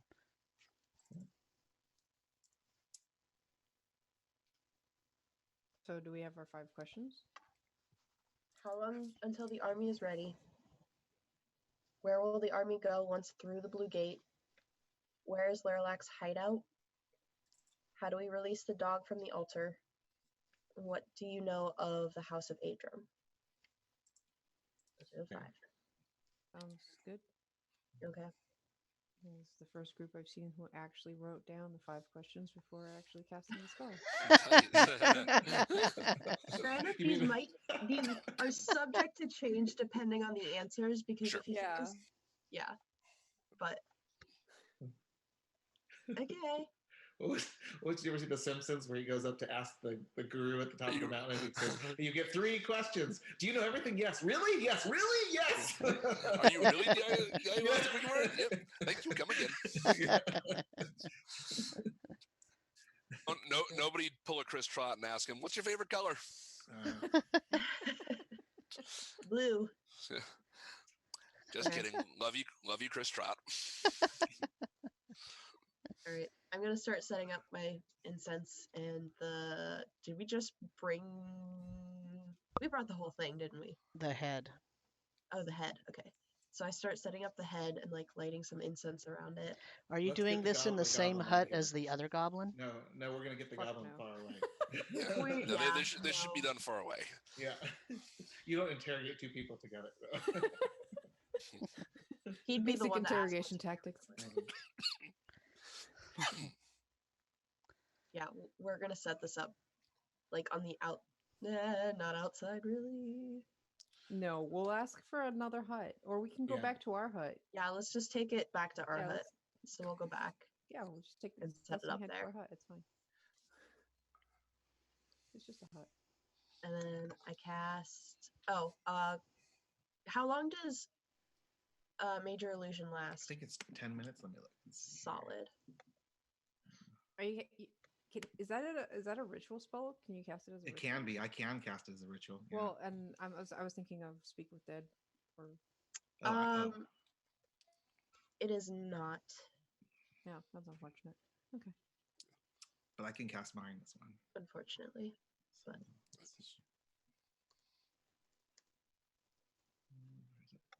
major damage. Here we go. Yeah, 10 minutes. Okay. Mine lasts 10 minutes too, so you cast yours first and then I'll cast mine. Okay. All right. Give her the amulet so that she can wave it around in front of the thing's dead, soulless eyes. What? Did you say no? Yeah. Wow. Why not? Because I have it. Yeah, it would be very useful in this situation for the interrogation. It may help get us some answers. Mm-hmm. Just, you have the illusion. Make the illusion appear that she has the amulet. She doesn't have to have the amulet. Can we see the amulet? I think it's better that no one sees the amulet. Do I get a sense of that Marcel has any particular reason why they wouldn't want us to Yeah. provide the amulet at this point? I'm sketched now. You can roll an insight check. Okay. Done. I have no idea. I rolled 2. Ooh. Unless Marcel rolls a 1. I have a 10. So we're gonna oppose that with charisma, I think. Not deception. Oh yeah, I guess you could use deception. That's true. I forget 5e has a deception skill specifically. So yes, with deception. Okay. I rolled a 20. Well, I'm proficient in insight too. oh, Yeah, I'm I'm not. proficient in deception. I'm not. It is literally my worst skill. It is my worst skill. I should not be rolling about it. I mean, you just feel like, Marcel is just trying to protect the party and make sure no Hokka Yeah, see it and all that stuff. Yeah. I don't think it's a good idea to us waving this thing around. It's dangerous. Yeah, no, they've got a good reason for keeping that, but we know what it looks like. Actually, when you create your image, it could just have the illusion could just be holding an illusionary pendant, right? Yeah. Yeah, honestly, Okay. Well, you can can have it on. Can I study it so I can make it look more realistic when I create my illusion? I guess that's I don't fine. exactly know what it looks like. I mean, you saw it yesterday, didn't you? No. I You guess you snatched did it pretty go- quickly off the body. I have one question I have to ask.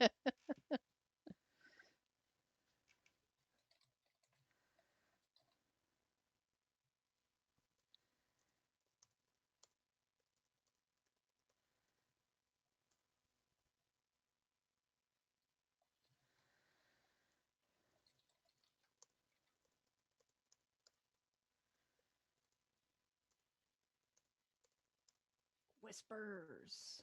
The Yeah. silence brought to you by Whispers. I give Emran a pretty obvious sidelong glance. Okay. Yeah, so I go like, yeah, that's fair. And I just like dig into my shirt and pull out the amulet and just like, see? Okay, I want to hold it and rotate it so I can study it. Yeah, just careful. I mean, I guess we're the same height, so at least you're not like pulling it up. I sit down and start just putting my incense out and setting up the head. Okay, so yeah, I'll put it in the illusion.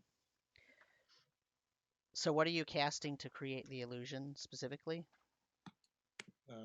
Major image. Okay.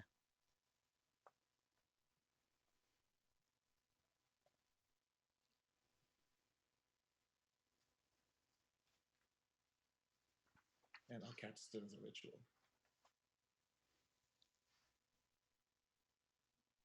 Are you going to need to roll anything when you interrogate it? I don't know. I don't think so. Well, I'll give you an inspiration die just in case. Thanks. The D8, just in case.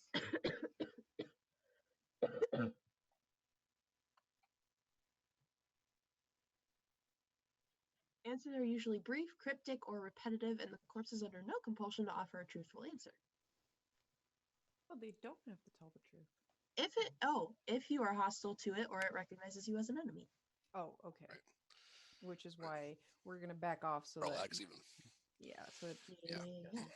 Well, the good news is it's just a head, so it's feel that you stand behind it. yeah. So you're setting it up so that the head's facing Imran, and Axley is casting Major Illusion on Imran, and you're all standing behind the head? Yes. Okay. All right. What questions are you asking? So I'm like a little freaked out by the fact that I look like Lerlek. But I'm gonna speak to the goblin and say, Bozar, you were captured by enemy forces, and I need to know what information you could have given them. So I need you to answer these questions and answer them truthfully for me. I'm holding the cue cards behind the head.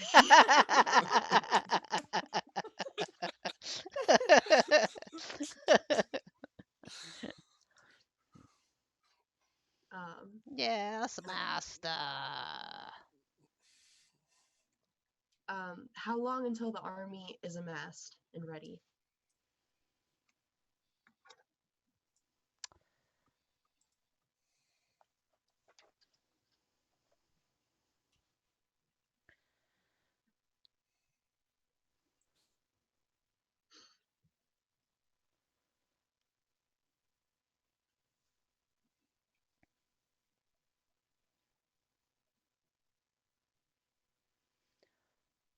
Two more lenses, then the gates.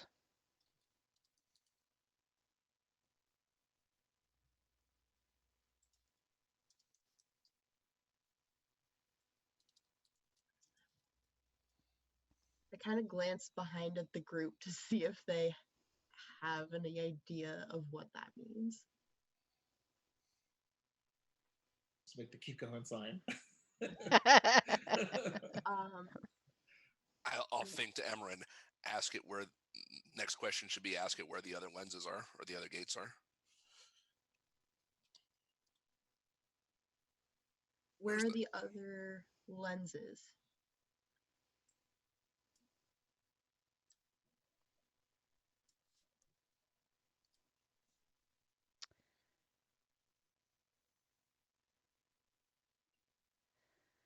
Six remain.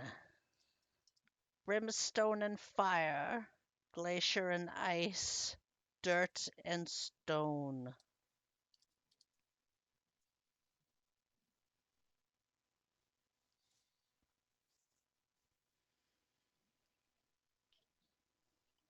Okay.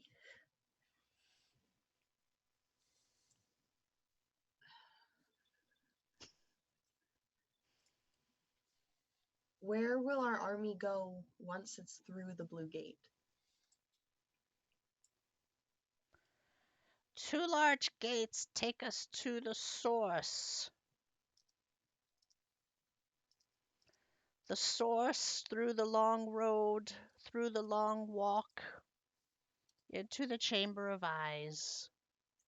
God dang it.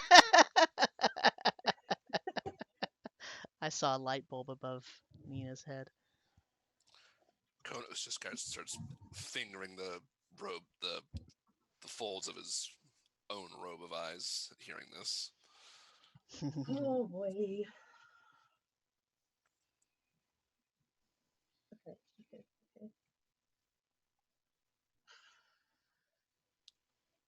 That's 3.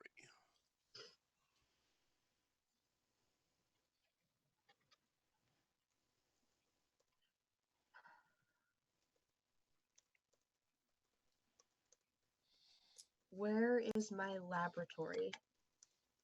My hideout?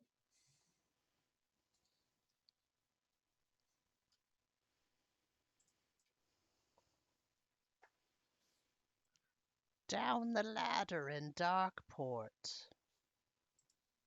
Darkport? Down the ladder. I do not say out loud. Excuse me. One more.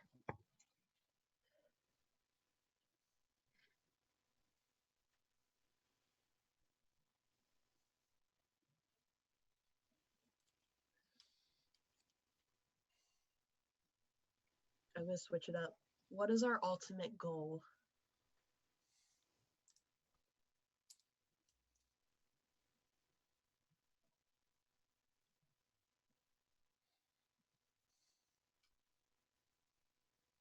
Open the well of Hasit and free the Blue Plateau. Shamasa Hasit, Shamasa Hasit, Shamasa Hasit. Vade Micum Omnia, Shamasa Hasit.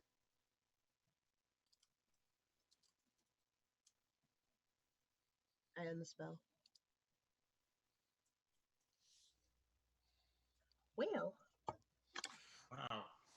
that was a Please, lot more questions than. Yeah. please drop the spell. Okay. I'd like to be back in my own skin. So is it just me, or did he just spout a bunch of things that were already in the riddle? Some of them were, but we got some new information. Dark port was probably the most useful thing he said. Well, and the number of lenses and locations. And the number of lenses. Yeah. But of all 6 of the locations, of which we can assume we've already foiled 2 of them, right? Okay, so I was looking at it. There are actually 8 listed, and the only ones he didn't list were through the still, through the gale.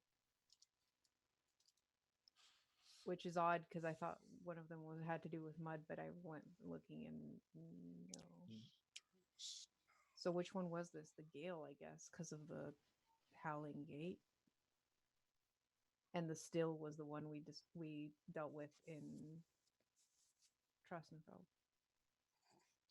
We've got brimstone and fire no matter what, but he said there's 6 remain, but only 2 more lenses. Yeah. It says 4 shards to activate in the riddle, 2 shards to summon thrice, 1 shard to concentrate. What riddle is this you're referring to? I don't recall this at all. This is the one true path. This is the true path, the one true way, 6174. This is the one that we found on the Crab Island that we were like reading, and then we were like, we should probably not say this out loud. It's on the wall. So for the benefit of the audience who probably doesn't remember because it was about 10 sessions ago, this is the true path to the one true way, 6174, through the brimstone, through the fire, 1358, through the glacier, through the ice, 2689, through the dirt, through the stone, 1569, through the still, through the gale, 1346, 8 shards to make the path, 2468, 4 shards to activate, 1278, 2 shards to summon thrice, 1679, 1 shard to concentrate, 3579. The amethyst is the master, and then a bunch of numbers. Shemasa Hasit several times. Stone road to long walk, then a bunch of numbers. Then Shemasa Hasit several times. Chamber of eyes, bunch of numbers. Shemasa Hasit a bunch of times. Numbers, Shemasa Hasit. Then well of Hasit, and a lot more numbers than what was after any of the other things. And then Vade Mecum Omnia, and then Shemasa Hasit a bunch of times. So this guy already mentioned the Chamber of Eyes, the Well of Hexit, which is what they're trying to open, and to get there, something about the stone road to long walk. So like he mentioned all the key parts of the riddle. Right. Like this is happening. Yeah, this is basically their game plan. This is we just don't know what those numbers. Yeah, we just don't know what the numbers correspond to. I was thinking they're too short for coordinates or locations. They could refer to like the passages in a book, maybe. Pages, chapters of pages. Yeah. They're really which book? The amethyst, the book of the amethyst that we have, maybe. It does say the amethyst is the master. Super repetitive because they all like. So the long stretches of numbers are like the 4 numbers and then the 4 numbers repeated backwards. So 1358 8531, and like they're all like that. And then the key ones that are in the first passage almost all correspond to another like phrase. Do they repeat? Do any of them repeat in other phrases? Yeah, I don't know. Oh, you've been busy. You go, girl. This is ridiculous. This has been bothering me since we got this 10 sessions ago. But generally speaking, it's really repetitive, so I doubt they're page numbers. I almost feel like it's a code.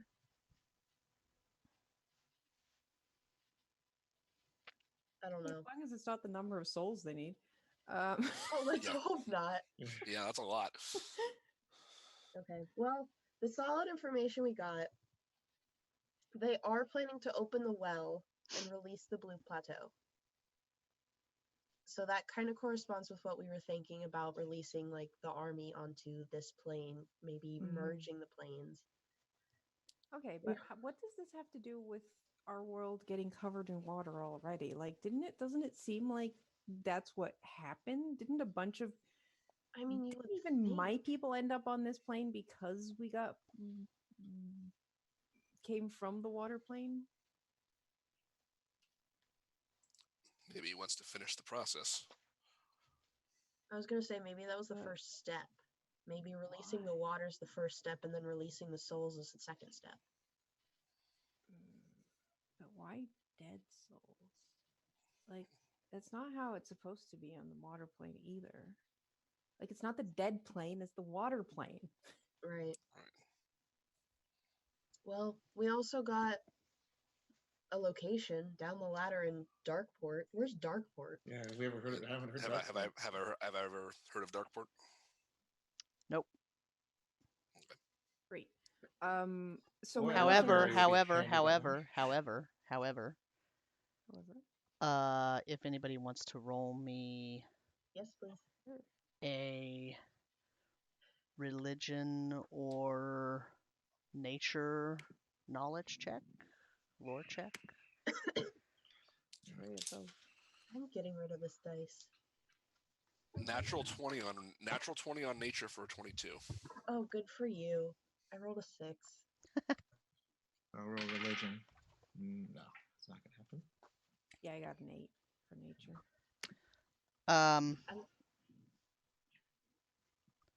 So,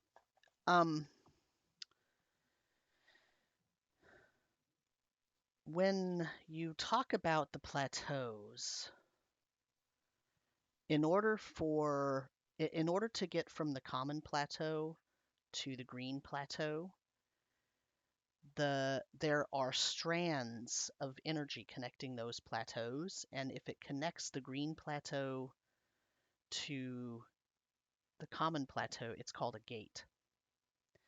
If it connects the common plateau and the dark plateau, it's called a ladder. And if it connects plateaus that you don't know a lot about, or that are very chaotic, like elemental plateaus or chaos plateaus, then it's called a rift. So there's 3 ways to travel. There's 3 ways to find an opening from the common plateau to another plateau. You can take a gate, you can take a rift, you can take a ladder. And they're named different things because they use or utilize different kinds of energy in order to make that connection and sustain that connection. Now, I want to caution you against the term gate here in a planar sense is talking about the energy of the planes where they coalesce and it's possible to have an opening. It's not necessarily the same as a gate spell or the gate ritual. Okay, so it's sort of like the word level means the level of a dungeon, right? Or the level of a spell or the level of a character, right? So the same word can be used in different ways. So it's just a term. It means there's like a wormhole connecting. Bridge, yeah. Right, it's a bridge. Yeah. So but if anything, it has more to do with like planar travel and connections, portal, right? Than gate. Right. Now remember though that in history, you know this from just being from especially Marcel, because they're from, they're basically Feywild creatures, right? They were sort of uplifted. Remember the gates between the common plateau and the Green Plateau all closed at the time of the sinking. So wait, were the Lutrinians from the Green Plateau? I thought they were from the Blue Plateau. So the Blue Plateau, you don't know where the Blue Plateau is. You don't really know anything about it.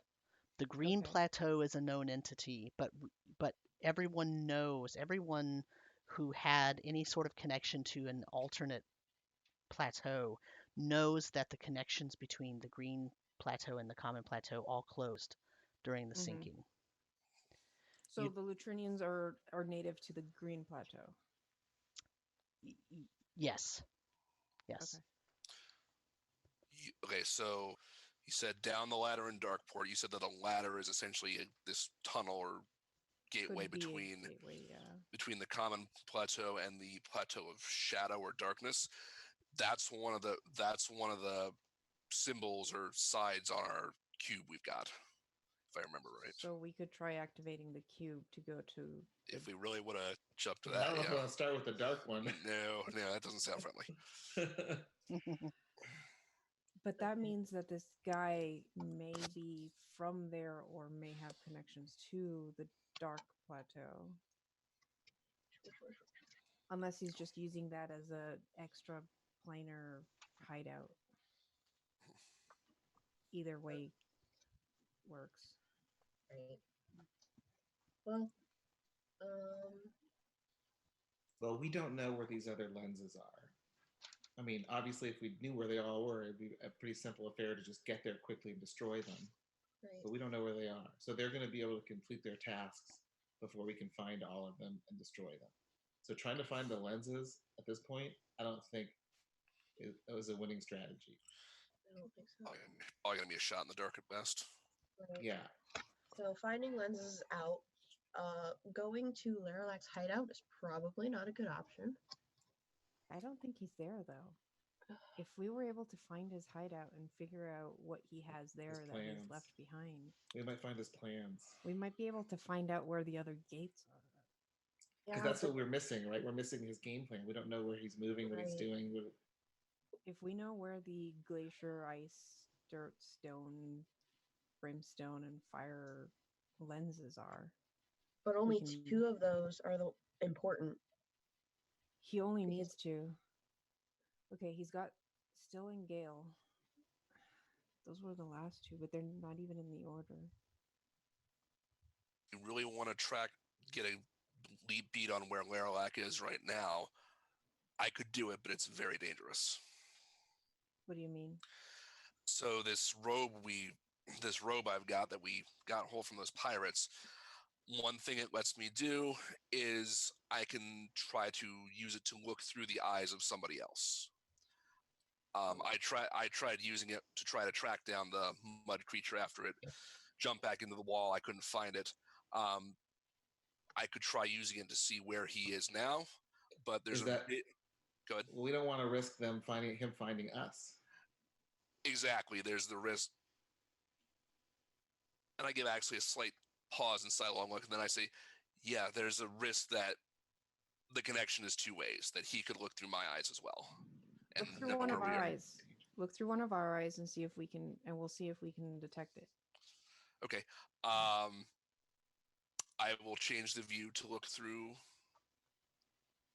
Marcel's eyes.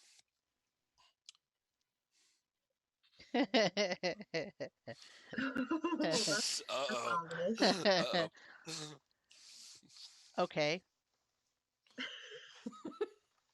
Don't you just love it when the DM starts laughing when you say things? For the record, I'm only doing that because they volunteered. I guess I did. Yeah.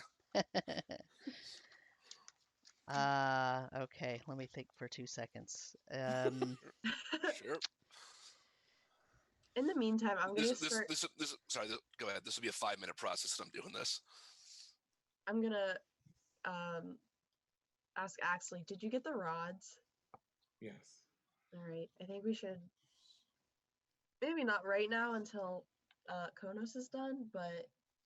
Is it? I'm going to So, get that out. I just want to remind Khonnos that if you change the view right now, you can't do it again until you do another long rest.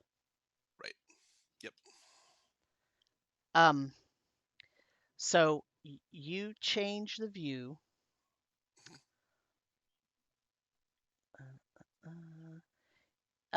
Everyone that's looking at Khonnos sees the eyes on his robe open, and when you look at the eyes, they are Marcel's eyes. That is creepy as fuck. And Khonnos, you see out of Marcel's eyes. You see Marcel looking at you. Oh, That's... yeah. I don't like it. Do I sense anything about this or just see my eye? Roll me a percentage check. Oh boy. Percentage dice. Percentage.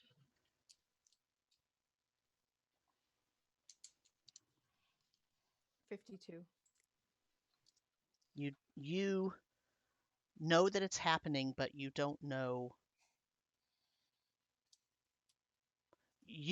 Marcel knows the source because Marcel knows that Khonnos was Khonnos going to is do doing it, this but thing. you didn't get the residual. You didn't switch places. You don't see out of Khonnos's eyes.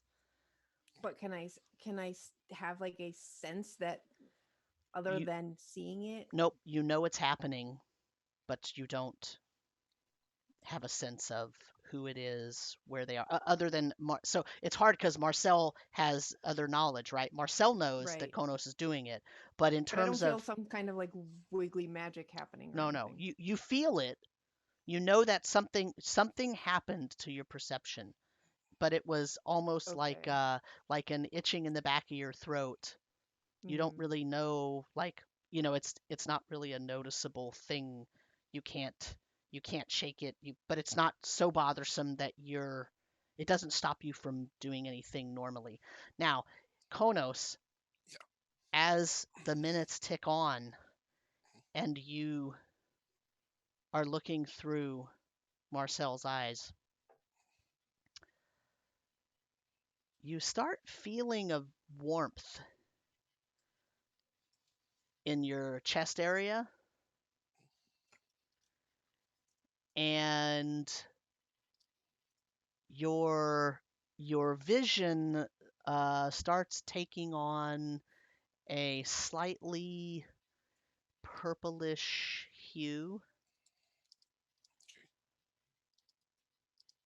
for a brief moment, and then it goes away. That's a little strange. Um, Marcel, do you normally see things in shades of purple? What? No. I mean, besides, like that purple light that the lens was giving off last night. Okay, never mind. You saw some purple? I thought I did just for a second. What did it look like? Well, no, it's like literally everything I saw seemed to have seemed to just kind of go purple or have a purple aura to it briefly. Well, purple is associated with that vision magic. Maybe it has something to do You with don't- the cloak. Yeah, well, you don't think because she's wearing the amulet that it could have seen through your eyes, do you? I didn't see anything. Oh dear. We should be very careful that I'm going to. Does anything else happen? Nope. Because all of the eyes on your robe turn to her eyes, which would lead me to believe that she could see out your cloak, like it's a two-way link. No, it's not. I felt something weird happen, so I'd say you can sense something's happening, but not specifics. But maybe a much more powerful magic user could Okay. complete the link. Yeah. I'll break the connection at this point. Okay. Just kind of open my own eyes again. The eyes on Khonnos's robe all close. That's a creepy cloak. Yeah, that seems pretty dangerous to me. Okay, so Marcel, did you feel anything or sense anything? I felt like something was happening, like an itch in the back of my head, but I couldn't really tell it was like what it was. Okay, so possible lesson learned if I'm going to use that to spy on Laralac, and by the way, I couldn't do that until tomorrow. I probably should be in like a very dark room, or maybe somebody should put a bucket over my head or something. So if he's able to see through my eyes, he can't see anything else around him. He might be able to see out all the eyes on the robe, so he probably should cover you in a blanket. I wouldn't say no to that. Just shove him in a barrel. But it's concerning that something purple happened, because that's not good. The only purple is associated with him. Yeah. And she is wearing an amulet that's used to communicate directly with Laralac. Yeah, I haven't activated it. That would be bad. We don't know how to activate it. It's the problem. It may activate itself. Maybe it's just like the way your robe operates. That's how that necklace operates for him. Maybe it's a way for him to see into this world. Yeah. This whole thing just feels like we found like somebody really rich and powerful cell phone, and we're just, oh, who's this number call? Who's this number call? Let's try that. Let's try calling this dial this one. Yeah. I'm waving around the rod. Toddeous' rod. Toddeous? Is that it? The goat? Toddeous is the name of the goat, yes. Yeah. I'm waving it around like, you gonna do this? Yeah, go ahead. I need advice. Where are you when you're doing this? We're in our cabin. Okay. Our lodge. Yeah, we've been in there since we started talking to the dead. Oh yeah, there's a head in the corner. A goblin head in the corner. So Toddeous jumps out of the end of the rod. Ah, well, that wasn't too long now, was it? Good day. Good day. And he kind of does a little bow. Does that weird little bow where he puts his hooves across and he puts his head down. I sit down cross-legged on the floor, kind of away from him, but still kind of in the loop. Ah, it was you that called me forth this time. I thought you didn't like me. I knew it. I knew you liked me.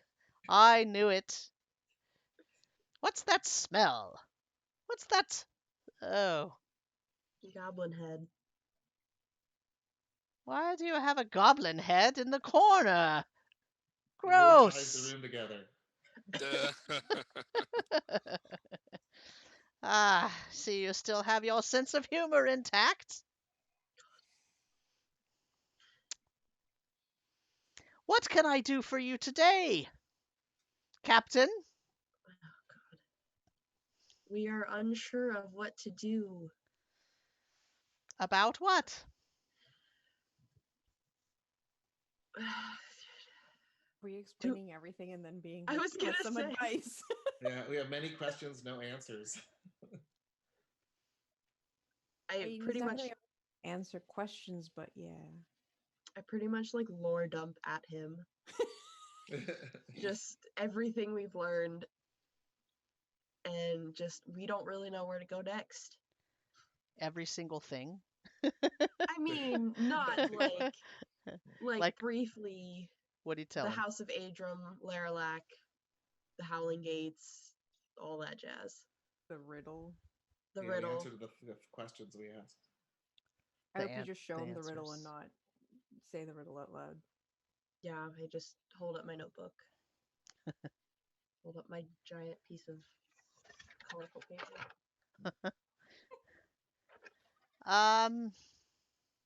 Goats are colorblind.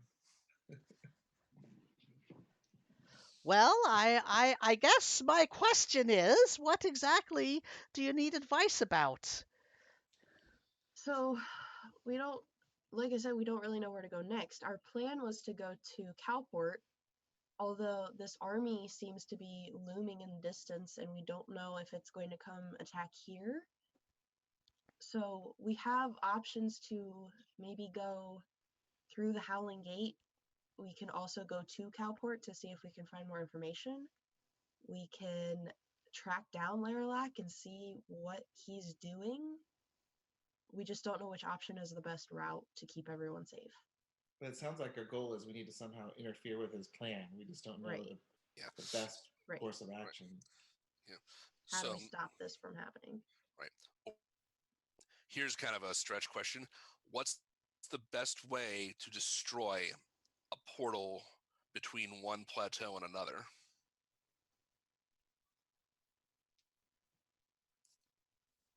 Can you give us advice on that?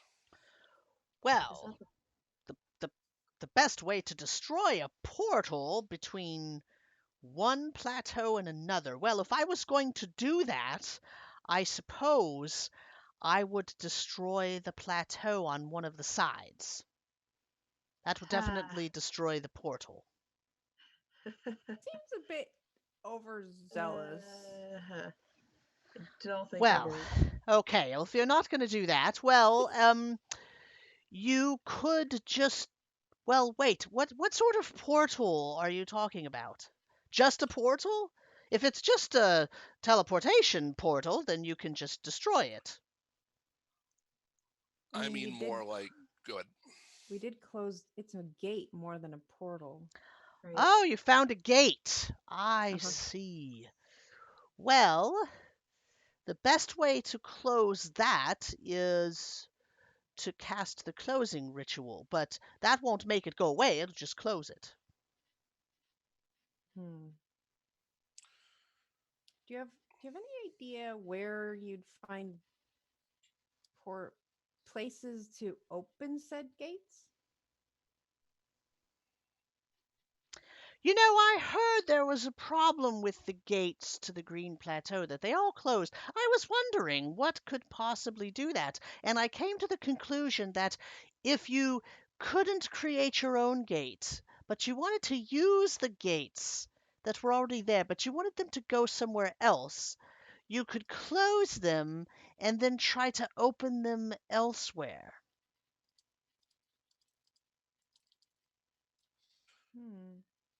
Interesting. Someone's trying to reroute Yep. one place to another. But I don't recommend it. I feel like that would have a lot of bad consequences. Like flooding. Like flooding the world, maybe? Yep. I suppose. So there is really no way for us to just close off the Blue Plateau. We have to stop the people who are trying to reroute the gates. Okay, so there's supposedly like 8 Hold on. Do you know how many gates there were to the Green Plateau? Not offhand, no, not very many. No. Like 8? Sure, probably less than 10. Sure. If only there was a way to find where these gates were. You smell funny. You smell funny. No, you smell different from how you used to. How does Marcel normally smell? Different. That's We not did helpful. just go through a bunch of mud yesterday. I mean, I didn't wash, but maybe the water here has something different in it. Is it just Marcel? Yes. Just them. Just that one.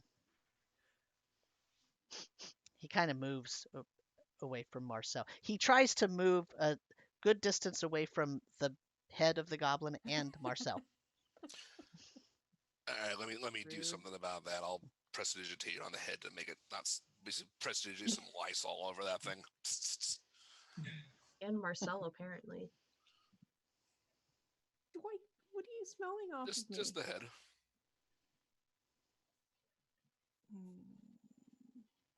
Do you think, because it says brimstone and fire and all those things, do you think they're like, if we Brimstone and fire? That sounds like the Red Plateau. Have you been there? It's quite warm.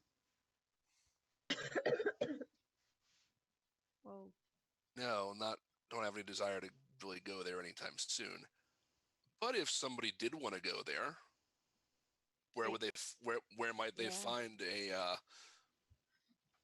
where might they find where might they find a rift to a place like that? A rift? Yeah.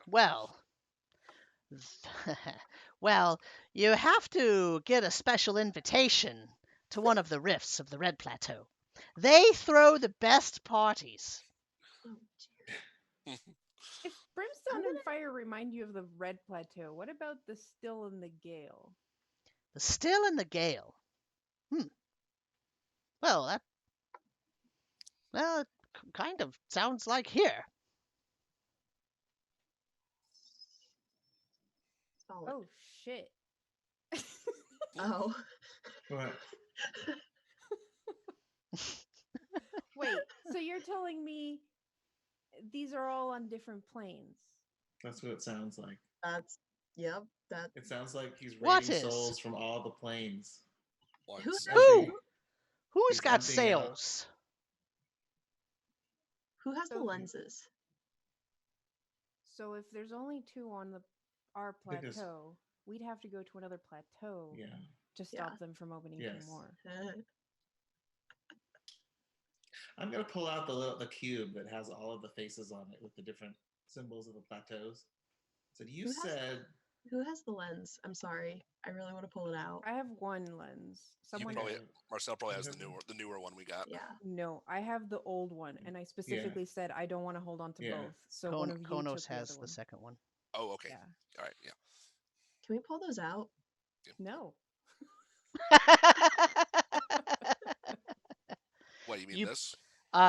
Toddeous walks over to Axley because Axley pulled the cube out. yeah. He says, "Ah, those are fun puzzles. Dear God. You're gonna Oh, have it me looks working looks like you're missing a piece here." all break. Yeah. It looks like it's the blue plateau piece that's missing. Yes, Would the very. Blue Plateau be glacier and ice? Well, there are some on there, sure. That's the only part that makes sense for that. How does the puzzle work? Do you rotate it or do you move pieces or how No, does it's it one work? of those. It's one of those picture puzzles. So it has each side of that cube has like 16 little squares, and then there's one missing on purpose that way you can move around the others. You know that if you've seen those little picture Oh, puzzles. so it's sliding block It's puzzles. not Sliding that block it's, puzzles. so it's not that it's broken. No, it's no, no, just that- missing. No, that No. one is broken. All the other ones have all 15 squares with one empty Oh. spot so you can move things So you can around. move things. That one has that, but then it's missing a piece. So the Blue Plateau only has, let's say, 14 pieces 14, instead of right. 15. Okay. Right. Mm. Yeah. And the side with the door doesn't have a spot. It's just always a door. Mm-hmm. Toddeous Will is like nuzzling the cube. He's like rubbing his Will face this against it. would this help us move between plateaus? It could. You have to make the picture the correct way, though. He sort of taps on it with his hoof. I can't do those anymore. Hmm. But if we go to the wrong one, then they could open the ones in another plateau, and we'd be stuck. Well, a whole plateau is a big area to search for one little room that has a crystal in it. We kind of even know That's where true, to go. though. We somehow managed to find these 2.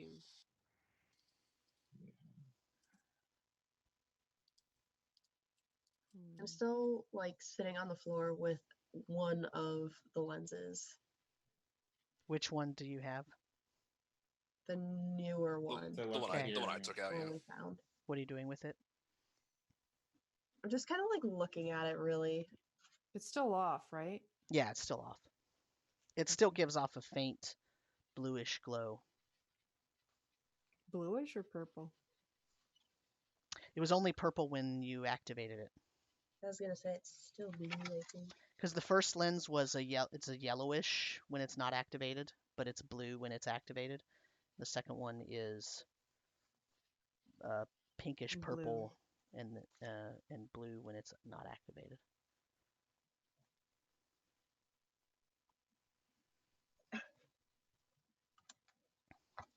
I'm gonna say Laralac awaits.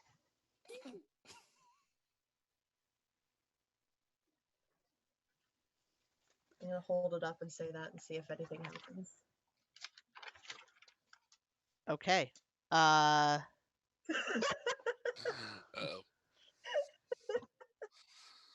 Uh-oh. So how are you holding it? Are you holding it with the Concave side out away Okay. from me. like at a wall, not at anybody specifically.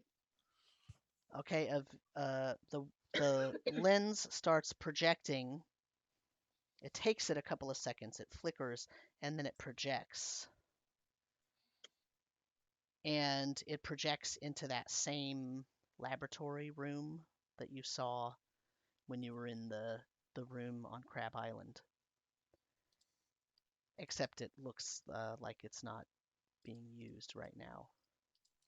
And Toddeous says, "Oh! So you do have a portal. Are we going there?" What? I thought that was just an image. And then Bolum says, "Yes, let's go. We can do it. We can do it. Let's go through." Amarin, please turn that off. I like flip it over and like hug it and like pull my cloak over it. Wherever you face it, it's showing you a different part of the room. So wherever it's active still. And wherever, like if you move it, it's like it moves around and it's showing a spotlight on parts of the room. And you get to a part where you see a cage and it looks like there's a humanoid in the cage laying. I freeze.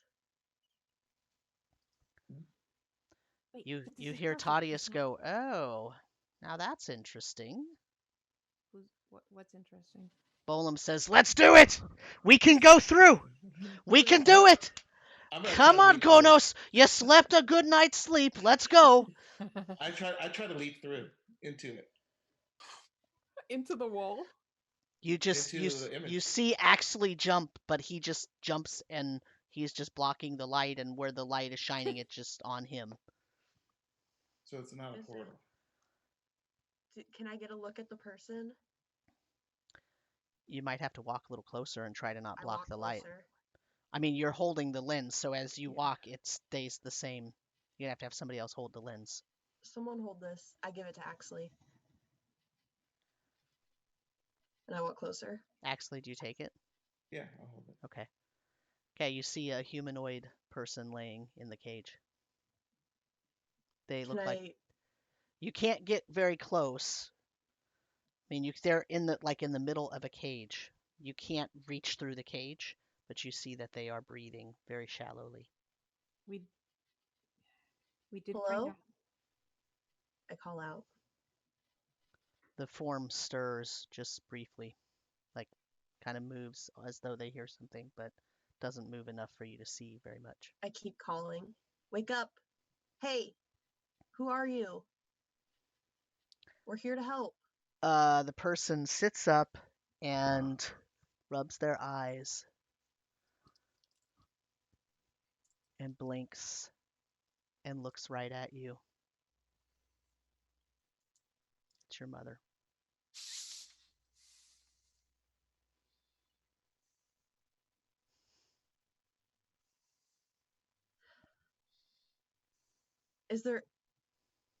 Do I hear his choral, like saying things? Imran? Imran? Hi, Mom. She's looking around. We're Oh, coming. I promise. I must be near the end. No, I you're not. hear You're you, not. but you're not Hey! here. You must be in my head. I turned to Thaddeus. How does it work then? How do we go through the portal? I spin Yeah, around.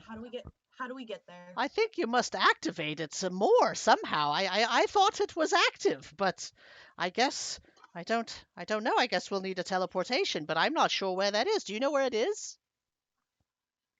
The teleport. We destroyed Fucking it. destroyed it. We destroyed what? The teleportation circle that they came through to get to here. Oh, on the ground in front of the crystal. Well, you can create a new one if you know where that is. You have to know where that is, and you We can don't create know where it any is. What? circle that you want. But don't If you we have to know know- the image, like the I Tell her have to it hang. in Tell her my to hang on and sketchbook. not lose hope. Tell her we're coming to get her. She already laid back down. Oh, you drew it in your sketchbook she's before we destroyed shivering. it. Yeah, I drew. I think I did, right? I'm pretty sure I did. Sounds like an Emmering thing to do. Roll me a DC 10 wisdom check. Ooh, 13. Okay, you wrote it in your book. Okay. So all we need to do is draw this. Khonnos Bolum says, activate it. Activate that lens again. We've got to get back in there. Do you think what you need is like a key to activate it? Excuse me. A key? I look at I'm Toddeous. I'm shaking right now. Okay, I'm not gonna do this without asking the group. I'm wanting to speak that phrase that we saw. The second one. The Latin one. I don't think that's going to open a portal. I think that was to communicate with the leader. So? Vade Mecum Omnium, you mean? Yes. Yeah, I think that would be. Yeah, I don't think that's going to do what we want it to do.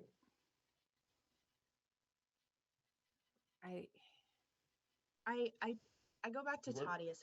How do I get myself there? You have to know where there is, and Okay. you can write a portal. You can create your own teleportation.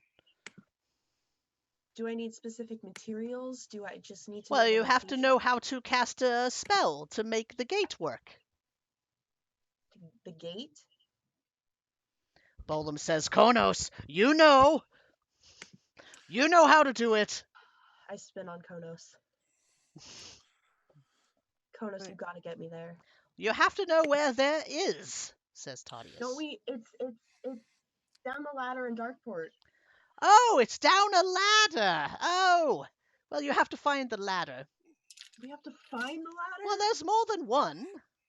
No, we can use the lens to open the portal. I'll say, Emran, there might be another way. And Sam, I just pinged you something in Okay. Oh God. in Discord. I'm freaking out. I am freaking out right now. Because I want to know if I want to know if I can do this before I do this. Is the lens is still showing the image with the woman in the cage? It hasn't been closed, yeah.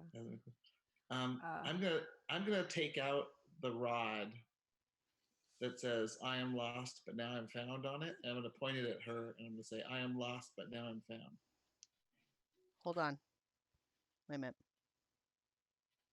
Too much is happening. Let me answer Khonnos' question real quick.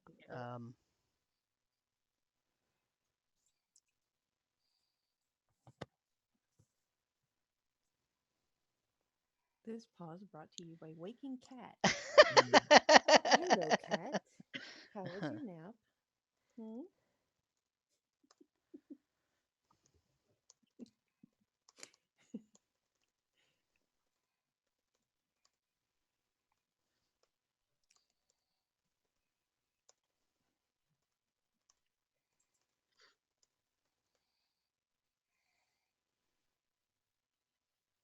Oh, my computer gets real slow when OBS is doing stuff.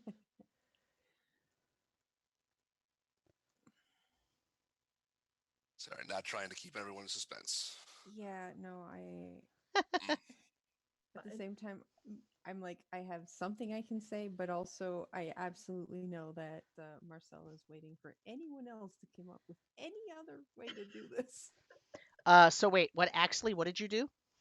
Okay, thank you. Okay. I point the rod at the woman in the cage, the one that says "I am lost, but now I'm found" on it, and I speak the phrase. You say what phrase? Which one? You say "I'm lost, but now I'm found." Okay. Yeah. Okay. Man, you guys, see, this is why I couldn't prep for this session. Jeez. Okay. Hold on one second. Oh my God. Props to Sam for all the prep. And for thinking on his feet. All right. Props.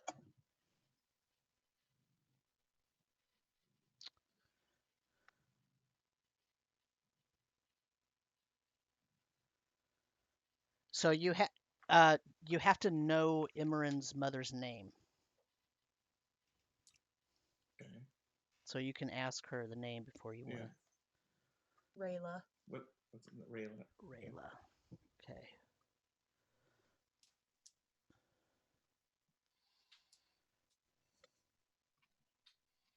I have it written down. Okay.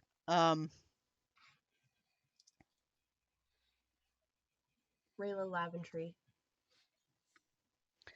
The rod turns a dark gray color that looks like smoke is moving through it, like a dusky, foggy thing. And you immediately know that this rod, when you speak the command word and the name of an item or person, it will always point in the direction that the item or person can be found. If the person is on another plateau from you, it will turn a color indicating the plateau in which they can be found. Okay. It can only be asked to find one item or person per person, and you are now automatically attuned to it actually because you used it. Okay. And that blackish, grayish, smoky, foggy area is the Dark Plateau.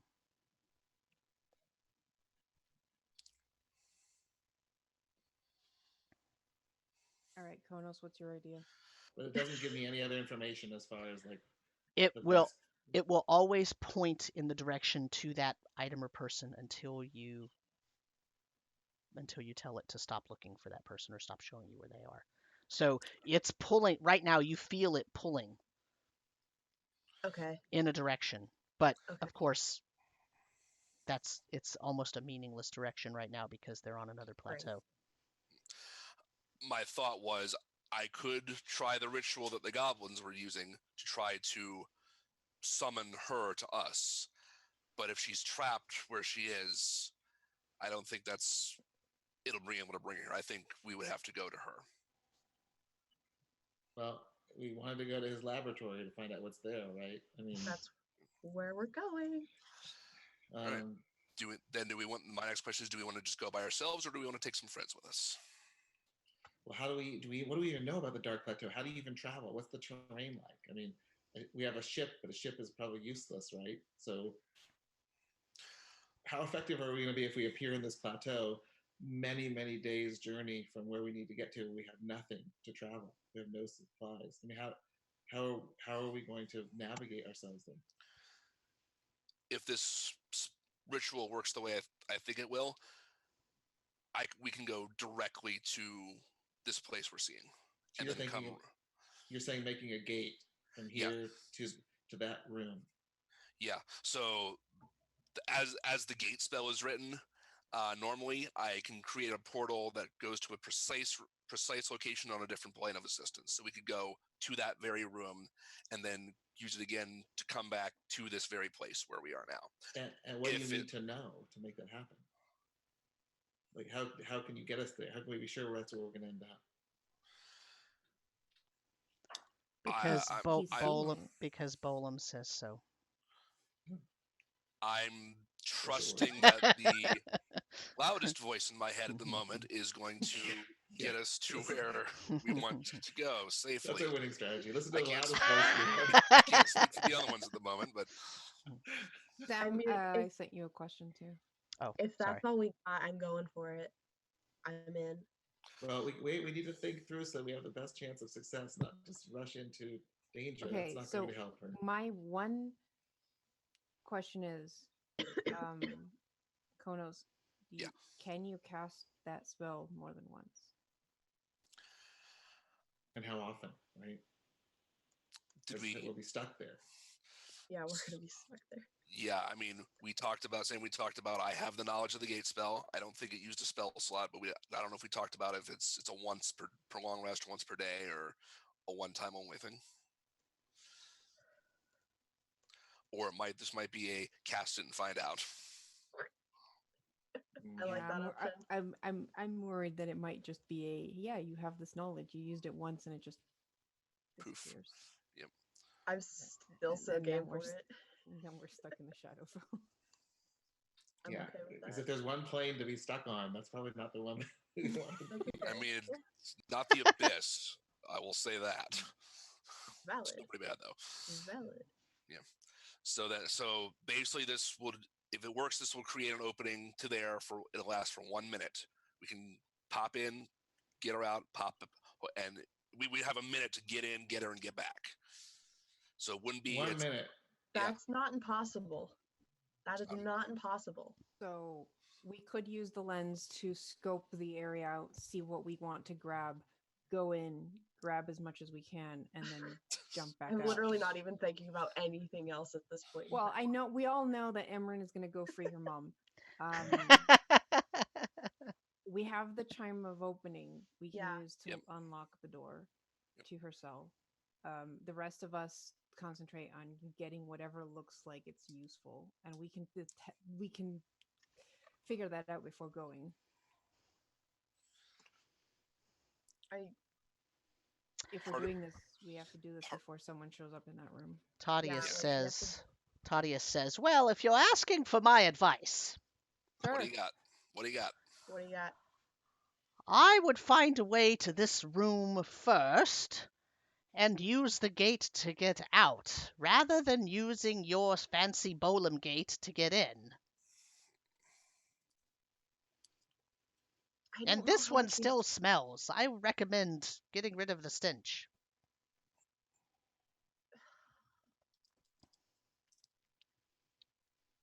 No, that's a terrible idea. I think we should just use the gate, go in and out. Because I don't know how much time You're going to take the advice of this stinky, hairy thing over here? Hey! Hey, now. They smell off.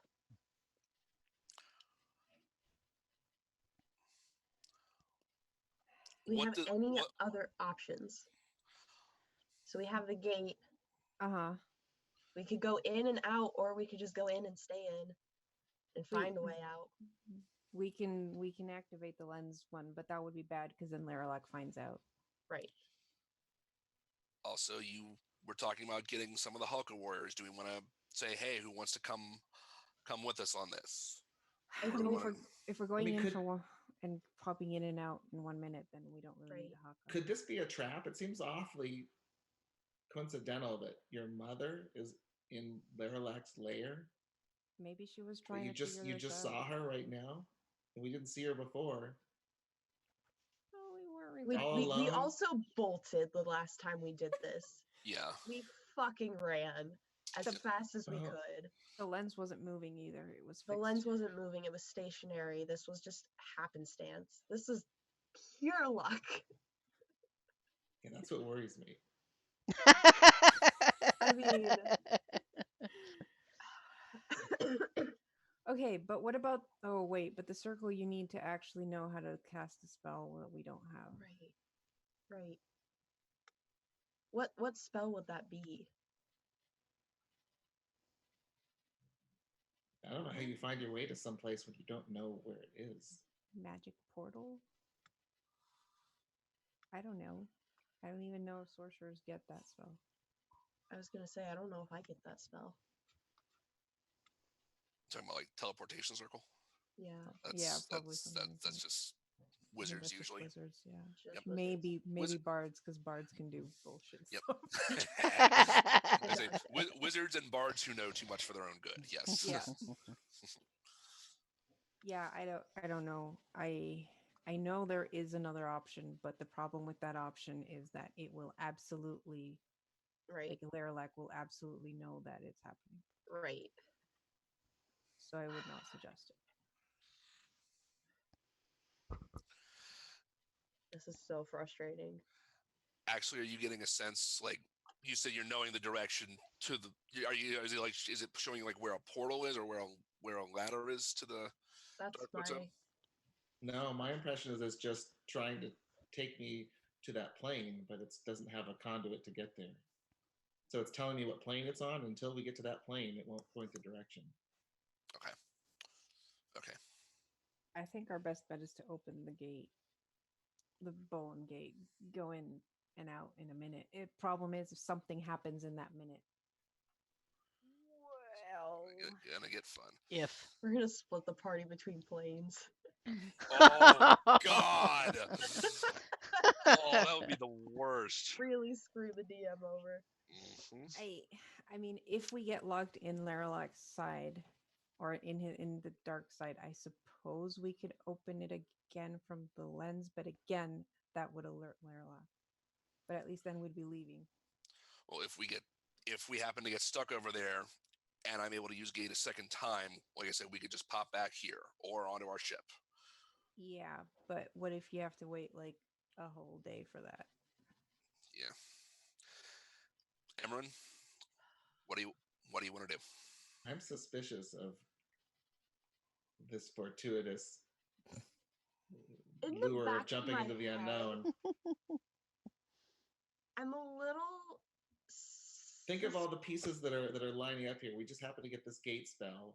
Well, Now there's an enticement to use it to jump to somewhere we don't know, just because an image of your mother appears. I'm suspicious of Marcel a little bit. I mean, something 'cause could I be don't- spying on us. I feel like Marcel wouldn't be this gung ho about using a spell that only lasts a minute that might get us all trapped on another dimension. Well, I'm saying we do have a way out. The problem is the way out, like a second way out. The problem is the second way out would alert Laralak, but at least at that point we're leaving and not arriving, which is my concern. Because if we use the lens as a portal, Laralak Right. will know. Right. We don't even know how So- to use the lens as a portal. So there's no guarantee that that's even possible from the other side. We also have the cube that could get us to the Dark Plateau, presumably get us to the Dark Plateau, and then your rod would start giving us a direction at that point. But then that goes back to your questions of how do we navigate and not get lost, and is it even safe to be out walking around in the Dark Plateau and in general? Doesn't seem like a hospitable place. It doesn't. We're going in circles now. So if we're gonna do this, we don't have a lot of time because it's empty. Yeah. There's What nobody- do you what are your I think it's empty because he lost. He's left. He's moving with his army, right? I say, does anyone have any nosh? I've been here for 20 minutes now and no one's offered me any food. Oh, so sorry. There's getting a feast for us outside. Oh, excellent. He turns and he walks out the door. He just pushes it open. That is fine. Clomp, clomp, clomp. You hear his hooves Wait, so what on the advice stairs. do you have for us? What do you think? Can I summon him back into the rod? Aw. I was gonna Before- say the Hokka are gonna eat him. Exactly. He's likely to end up on a plate if he walks out. If you say the words. Yeah. Let's suck him back into the rod. We need to Yeah. figure it out. Do we He just say, turns "I and need comes advice back. again?" You have to say, I don't need any more I advice don't or need something. advice. I Okay, don't need okay, advice. That's fine. Is that what you do? You pull him back in? Yes. Yes. He turns around, he clomps back up the stairs. Oh, I didn't even get a chance to try any of the wonderful feast outside. Because they're going to eat you. Get in the rod. They won't eat me. Khonnos won't let them. And then he says, He's not very like- well. And he hops a couple of times and then he gets sucked into the Okay. rod. Who's holding the lens? Is actually still holding the lens. Yeah. I'm gonna take it and scan the room. Give us a twirl. I'm gonna make sure I'm not within the light of the lens.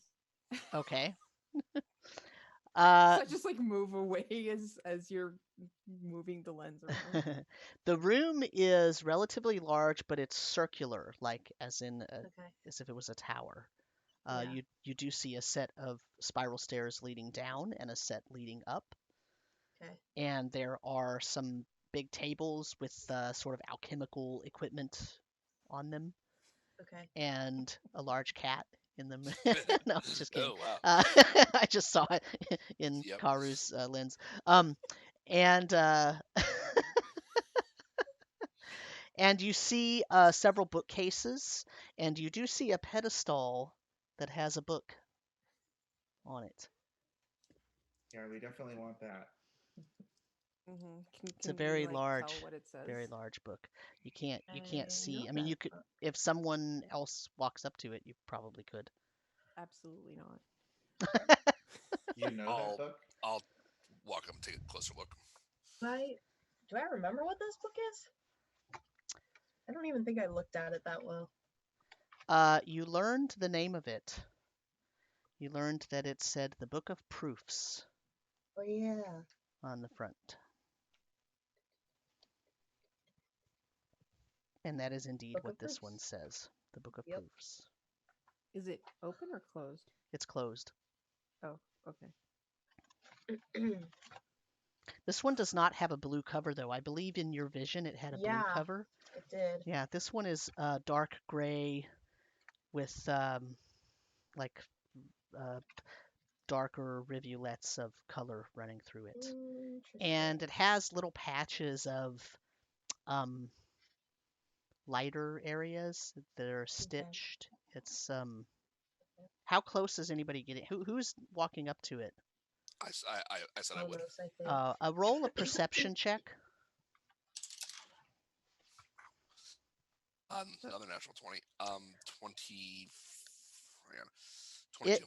It's pretty clear to you as you look at it that the book is bound using the skin of humanoids. Oh man. Sanity check. Wrong game. Yeah. So who's picking that one up? You don't need a sanity check, but Bolum says, "Oh, we'll need to get that and get rid of it. You shouldn't touch it, but definitely we'll have to get rid of that one. That's even more reason for us to go." You've never heard Bolum stutter before. Everything all right there? Yes, but I'm just a little surprised at that. We'll have to go. We'll have to go over there. Just surprised, not afraid.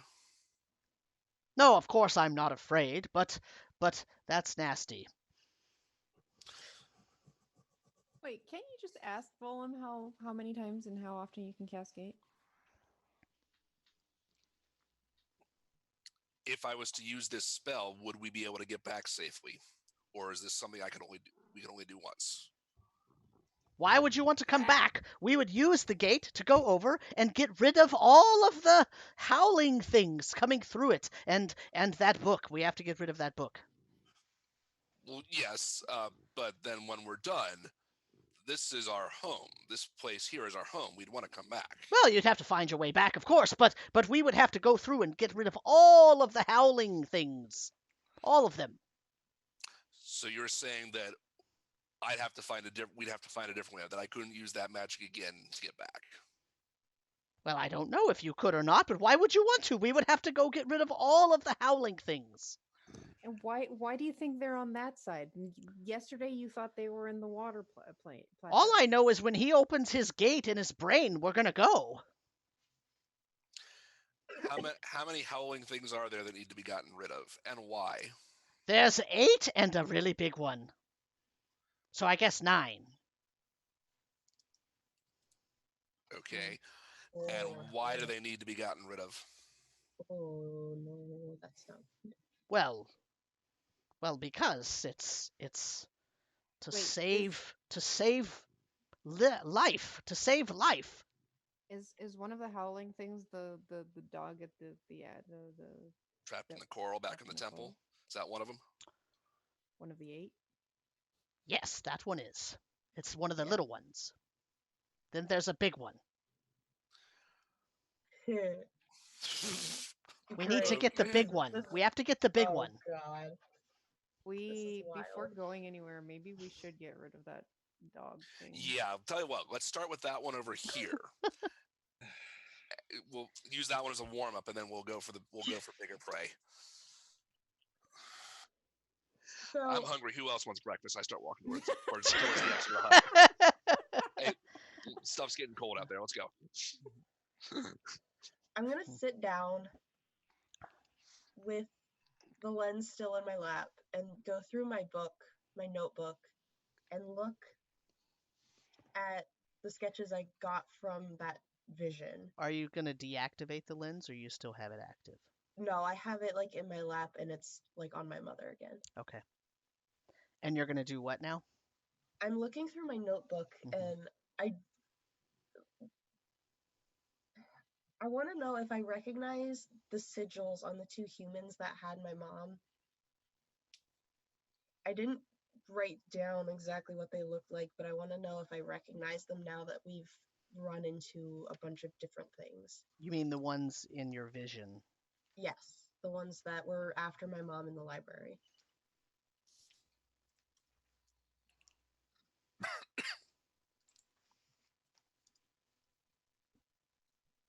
Tell us about that vision? I don't think so. I don't think. Thank you. I don't even think I told you guys that I was looking for my mom. Quite honestly, I feel like you did say that at some point that you want, because that's why you wanted to go to Calport, because of the library in Calport was where you had seen your mom. You told us that. I think. Did I? Because I thought Axley and I had a conversation. Oh, maybe you just told Axley. And I told Axley, and Axley kind of like roundabout went, like, kind of talked you guys into it for me. Okay. All right. Because I kind of made a point to not tell you. All but right. I could have, I might have. No, if you think But you I didn't, then I then, definitely yeah. didn't tell you about the dream. Oh, yeah. I'm sorry, I'm making Sam dig again. Yeah. It's okay. It's not like you put on an amulet. We all have our. Yeah, I'm gonna wait till everyone leaves except Emran. I'm regretting not keeping Zone of Truth up. Oh, look. That would have been wonderful. And jail too. Oh my god, yeah. Yep. Yeah, I guess I'm getting hungry too. I'll go with Khonnos to get some food. So you're all leaving poor Imran, by herself in the. I'm staying behind. Emran, I don't think it's a good idea to keep that thing open. Not a whole lot longer, I promise. I'm still just like flipping through my notes. These eyes see two ways. Yeah. Why would Laralac want to keep your mother prisoner? I don't know. He's like looking for Laralac to stop him, maybe? Is she some kind of like hero adventurer and you've been holding back on the telling us about the stories about your mom? I mean, yeah, for sure. But I mean, how I'm gonna wait for you to be done so we can shut off the lens before I talk to you about it. But go ahead and look through your notes. I'm looking to see if I have a picture of the symbol that she saw. Sorry, and then I dropped my pencil and I have no idea where it went. Here we go. Okay, now I found it. Darn it.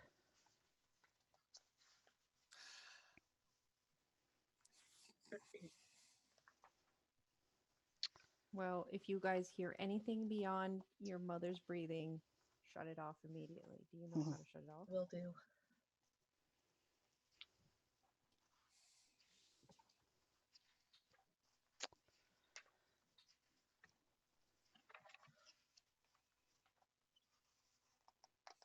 This cat is looking for anything to throw off my desk to get me to get up and go feed him. Treats are always good. Up to and including the. That's why he was rubbing up against the microphone. Well, luckily I don't use that microphone. I use this one, but like, yeah, when he was rubbing against the camera.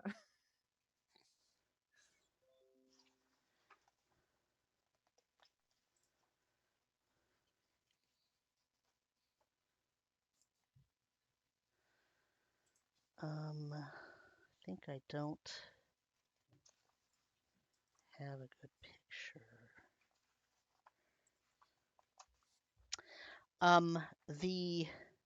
The symbol that you saw on the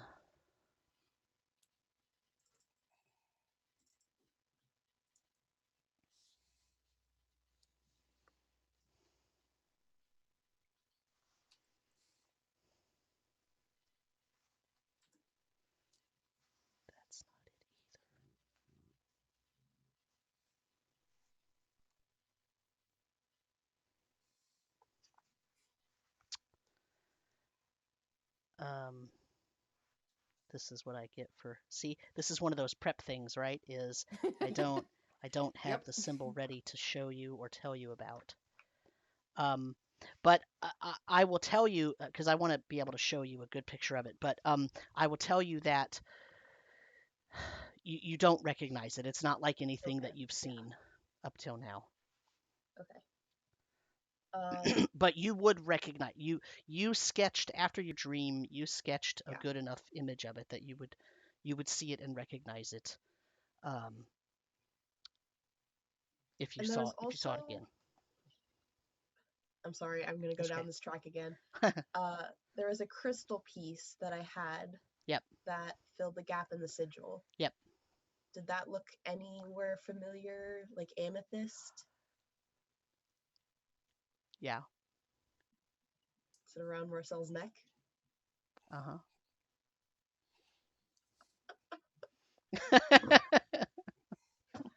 I slam my notebook shut. Did you I find it? deactivate. I take one last look at my mom and I deactivate. I don't even know how to deactivate it. How do we turn this thing off? I think you just will it to deactivate, right? Yeah, you just I focus and deactivate Yeah. it. Okay. Yeah. And then I turn to Marcel. Marcel's I- gone. Marcel's Yeah. eating breakfast. yeah. Okay. I sprint after Marcel. Wait, hold on. Now, wait a minute. I've been waiting to sprinted. talk to you. Wait a minute. Axley was waiting there. Khonnos and Marcel went outside, but Axley is there with you. Okay. I slow down. What's up? Hold on. I know that I know this is gonna be. This is a big drop of traumatic news.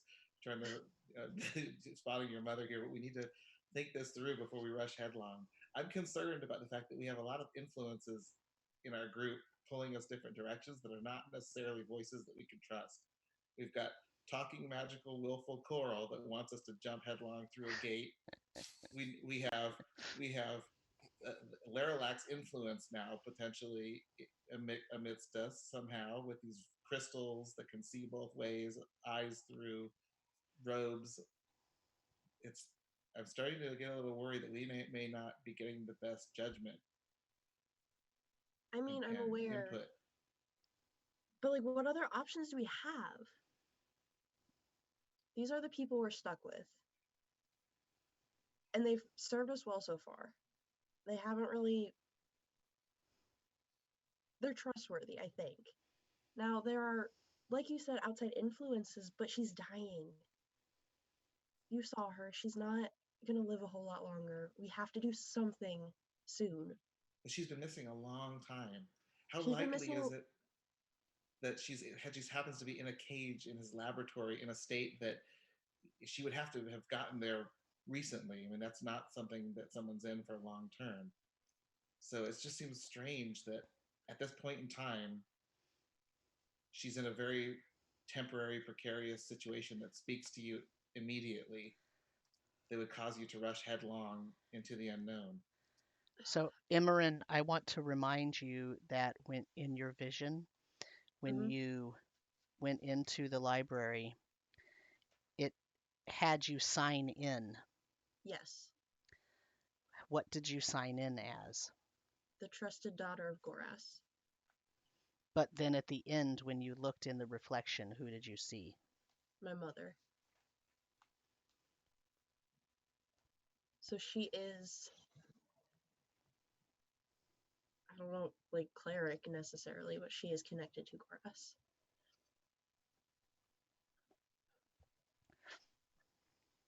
But I'm telling you this because he's asking why, how likely is this? It's just a trick. But if you think she's some kind of trusted daughter of Goras, then there might be a reason for Laralak to have her. In other words, it's not just a ploy or an illusion. In your thinking, it's not a ploy or an illusion. Interesting. Okay. I mean, there's a reason why they're after her, and there's a reason why she's there. It's not because we're after Laralak, is my reasoning. That's my thought process. This vision I had was well before we were even involved in any of this. We hadn't even, I don't even think we had found the first lens yet. We'd barely even met. So I don't think it's not a trap to lure us there, if that's what you're thinking. Because he's been very interested in us since he detected that we were interfering with his plans. Right. So he's going to be trying to find out as much about us as possible. But he was also right. But he was also really interested in her way before we were even involved. Like, she had the same book. It wasn't human skin, it was blue leather, but she had the same book. And they were chasing her. And that's when she was captured at the library in Calport. So this was well before we were on the trail. This is what started us on the trail to begin with. I don't think it's a coincidence. I don't think it's a trap. At least not at the moment. Now, can that change? Probably. As soon as he figures out it's us, he can use her to our advantage, which is why I think time is of the essence. Well, I mean, the most immediate way to try to get there is through this untrustworthy, maybe corrupt gate spell that may leave us stranded. Right. We don't even know if that will get us home. We do have a way to track her now if we can get to the plane. Right. So if we can find another way to get to the plane, maybe the gate spell should be the last thing we try because it's the most risky. Can you do me a favor and work on that puzzle to get us to the dark plane, the dark plateau, that cube? See if you can figure it out. If we can get there, we can get to her. And then once we get to her, we can get back.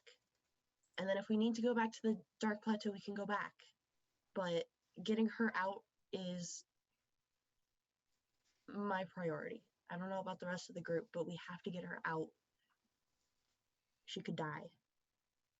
And I haven't come this far to let her die. Okay. All right, I'm with you. I kind of clap him on the shoulder, and then I run after Marcel. You find Marcel and Khonnos outside eating, surrounded by a group of Hokka that are excitedly trying to talk to Khonnos specifically, but also Marcel, since Marcel is standing there. And they are, having trouble because they're speaking Hokka and they need a translator. I'm gonna pull Marcel aside. I'm gonna say, hey, I need you for a second. Wow. This food is good. You should eat some. I will in a minute. I've seen that crystal before. What? I've seen it before in a vision. My mother used it to open a door in a library. What is it?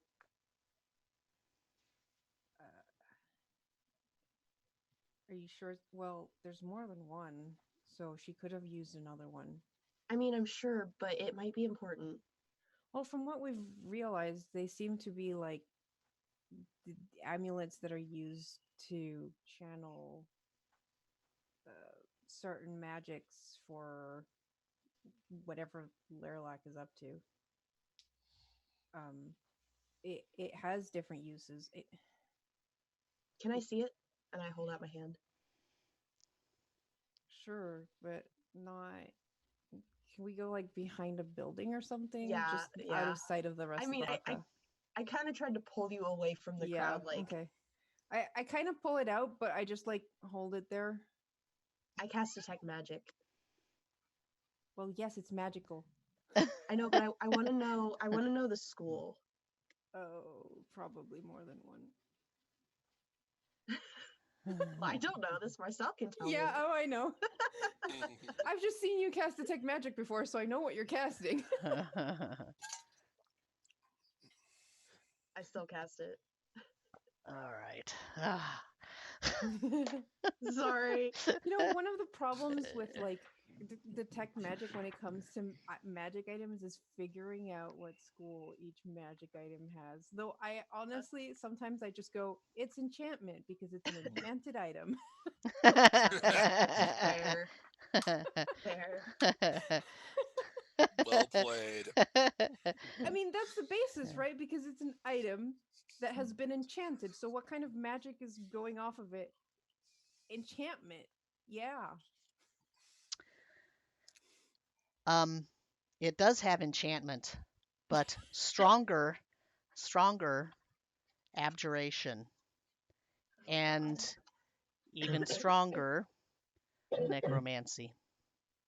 Oh, that's great. Enchantment, stronger abjuration, stronger necromancy. It's a damn Horcrux. Oh, abjuration is protection. Yeah. Marcel, I don't think you should have that on. Oh, it's fine. I think it's a good idea for me to have it on. What makes you say that? I love that. Oh, it's fine. It's fine. It's fine. Well, because I have this clear feeling after, studying it a bit that he can tell if it's being worn, which means he can tell if it's not being worn, which means if I take it off, he'll know that we killed one of his lieutenants. This way, he doesn't realize that anything's happening. You're joking, right? Why would you say that? You don't think he already knows that we've killed the people building his army? Why would he? I feel like if it's the magic on it is strong, you don't think that wearing it gives away what we're doing, where we are? Unless I use it. Which is why I don't want to use it. Then maybe you should take it off. No. There's a distinct difference between using it and not wearing it. Can I tell if they're like really hiding something? Or if they're actually just being stubborn? You can roll an insight. Please be better than the last one. Nope. I mean, my insight's still +6, so 14? Marcel. I rolled a 19. This is so frustrating. I'm just stubborn. Look, it's perfectly safe as long as I don't use it. Like, I'm being honest here. This thing can do shit. I could open the portal to your mom right now using this thing. But in so doing, Laralek will probably know who I am and where I am. And honestly, I don't want that.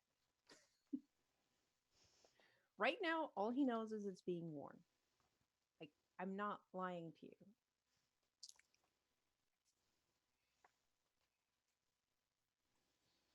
I still don't really buy it, but I give up on it. I also know it is a key to something, so now that you mentioned that, maybe it is a key to his... I was going to say, as soon as I need it for a key, you better hand it over.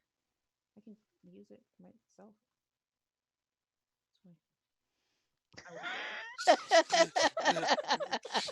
Just channeling Milton. This is so frustrating.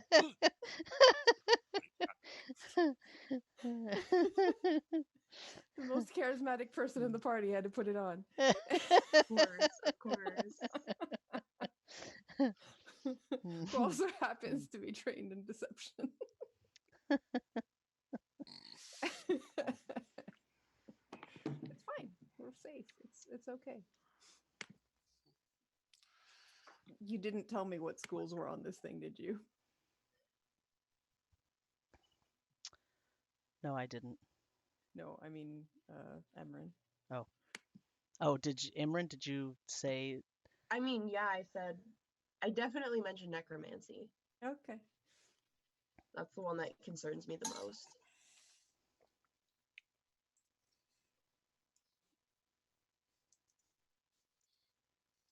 But yeah, I definitely don't eat breakfast.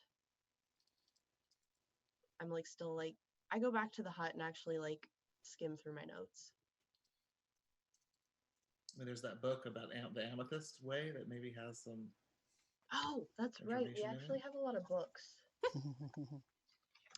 So it is getting late. Yeah. God dang it. So I guess the question is, what have you all decided? What is your plan of action? I think the first thing we have to do is go to that altar and take down that howling pup. Yeah, I would, if we're not gonna use the gate spell or any other means to try to transport to Laralak's lab, then Khonnos would want to return to the temple, get rid of the coral dog, and lead the other any of the other Hokka there who want to go. I'm kind of banking on Axley to figure this puzzle out so we can get there faster, because I feel like this is a really, really slow way of doing it. Because even if we kill the dog thing, it's not going to open up a way. It just tells us what we're facing, and Emerin doesn't really care what she's facing at this point. You just want to get your mom back. Yeah, that's literally my character. Actually, what do you think? What's your 2 cents? I don't want to use the gate spell. I think that that's dangerous because we don't know the name. I mean, it came to us through an evil source. And I So don't there- like how all of these creatures, these intelligences that we don't know their true motives, are wanting us to do it. There are 2 other ways that you could travel. There's the cube that you have, Yeah. right, which you all suspect is going to let you move through the plains. You're not sure, but you suspect it. So there That's it what I is. suspect it's for. Yeah. Some kind of. And then travel there's something else. We also have the submarine dude. Doesn't that have a thing on it? The curiosity. Oh, yeah.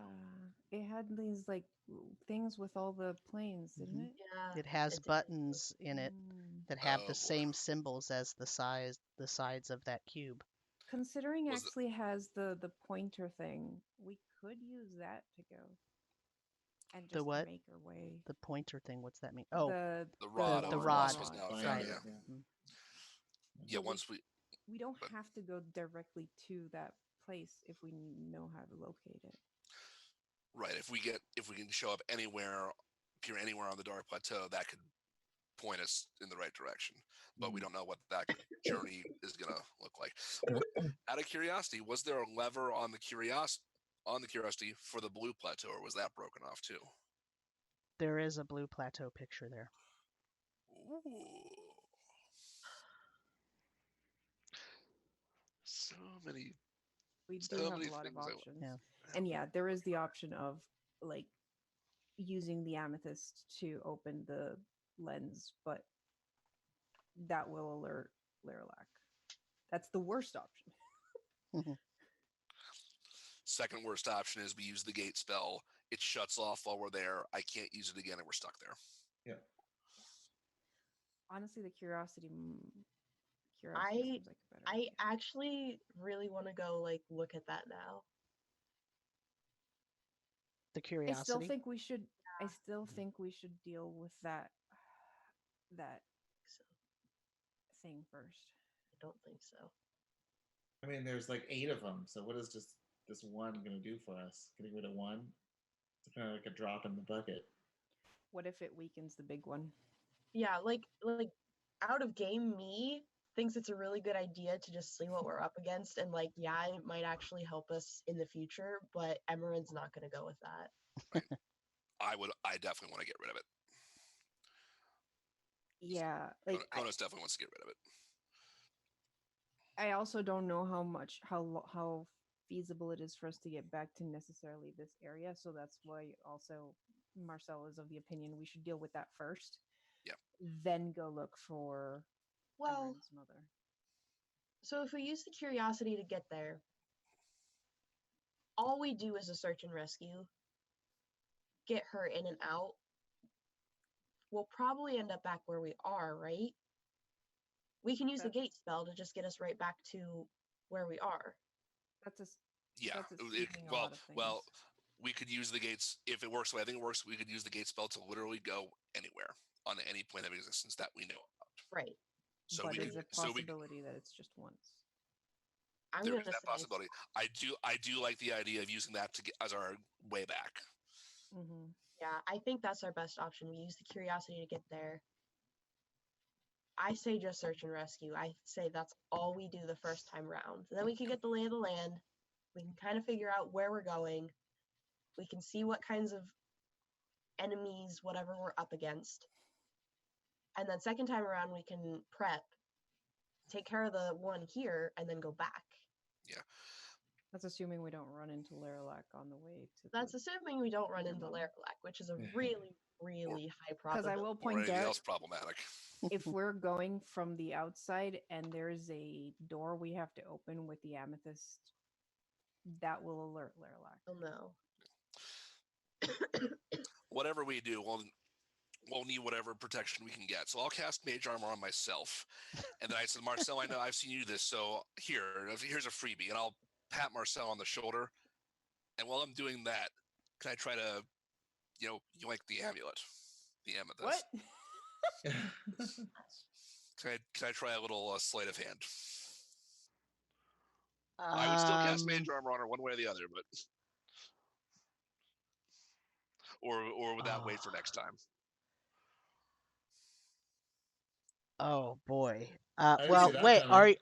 Are you attempting a sleight of hand? I am. Yeah, because So- I have that thing underneath my shirt. Yeah, or are let you? me.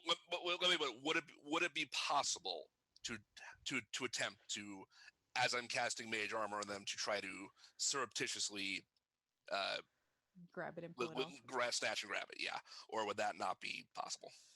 Well, Based on how they're wearing it. what I'm really asking is, are you doing it and trying to not have it noticed, or are you just want the amulet? I would want to be as discreet as possible. It's probably not possible to take it off of Marcel without them noticing. Especially in a big crowd of people. Okay.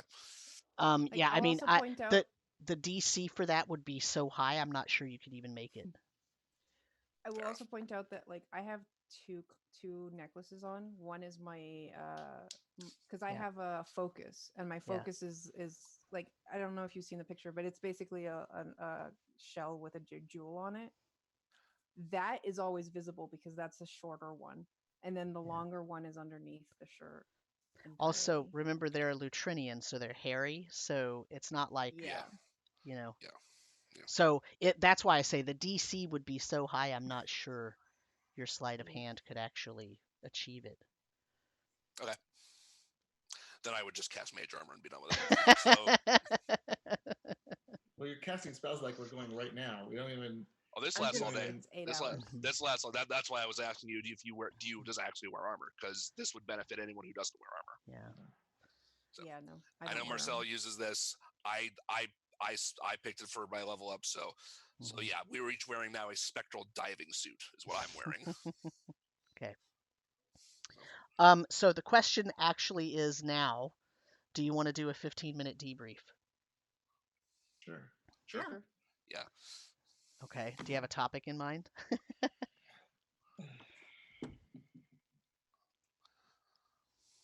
We pin the topics. We did not pin the topics. Oh, did I not pin the topics? Yeah, I didn't find them the second time I went to look for them is the problem.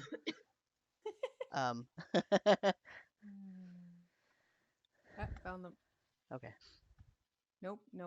Wrong list.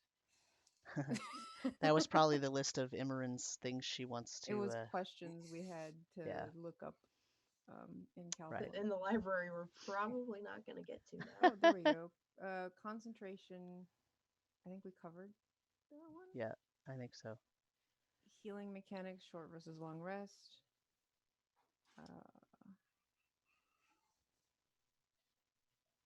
Using spells versus using potions, other consumables.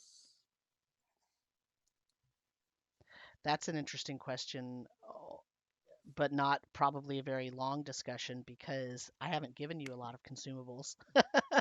No. You haven't Yeah. found Yeah. some, We found a so. shit ton of magical Mhm, items, but not that many Not consumables. consumable. mhm. Yeah. Man, if only the audience would ask a question. How Yeah. how how about what's a good well other than word of mouth on Twitter? What are good ways to kind of promote what are good ways that people who are Mm. streaming can use to promote promote their group and promote their game and whatnot to bigger audiences? Oh, that's a good question. What do you think? Do you have ideas? Well, I mean, the actually yeah the so that where was it that survey I posted? So there's this RPG cast or RPG cast on Mhm, Twitter that I posted. They listed like a really interesting list of data on like just kind of survey of people mhm. who are I doing saw with that. podcasts. They basically have their own kind of directory to publish in. So Mhm. we might Oh, want to really? Okay. yeah. So we might want to that's something we might want to or we or other people can kind of use to Mhm. just kind of get themselves listed on that. I Interesting. always wonder how useful directories are because it gets to a point where there's so much in the directory that anyone coming to look for something can be overwhelmed with, like, well, how do I know which one to listen to? Right. I feel like a lot of it has to do with word of mouth. Like, I think at the end of the day, there's so many podcasts Mhm, and actual plays out there that it ends up being like, oh, I know this person, so I'm going to watch them. And even then, there's a chance that they have other things to watch instead. mhm, Um, I mean, there's places, forums, Discords, Reddit Yep. that can where you can link your things, even going on to like groups in Facebook. mhm, But I think at the end of the day, a lot of it has to do with just having contacts beforehand that are interested in listening to you, mhm. and that's just networking. However you do that, even if it's just going to cons and meeting people,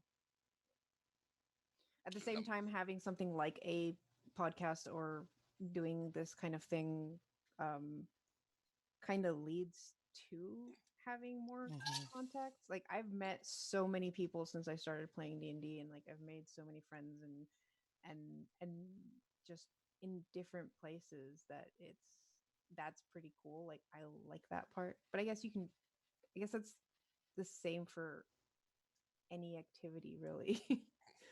Once you get into the Yeah. community, Yeah, I suppose that's true. it's still a fun aspect of it, though. Yeah, I mean, the thing is, I think that the biggest problem or the biggest issue, I don't want to really call it a problem, but the biggest issue is it takes time to listen to, yeah. podcasts or to watch streams, and that's the most valuable commodity right now is people's time.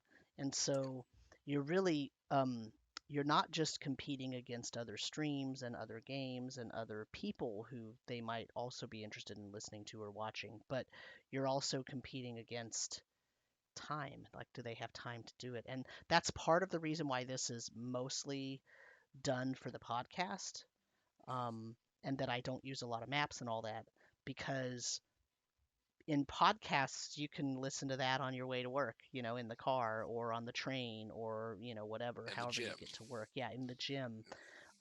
Whereas with a video, with a stream, you have to, yeah, you can have it on the computer and you could be doing something else and not necessarily watching it every second, but you have to sort of be in that space watching it like a television show almost.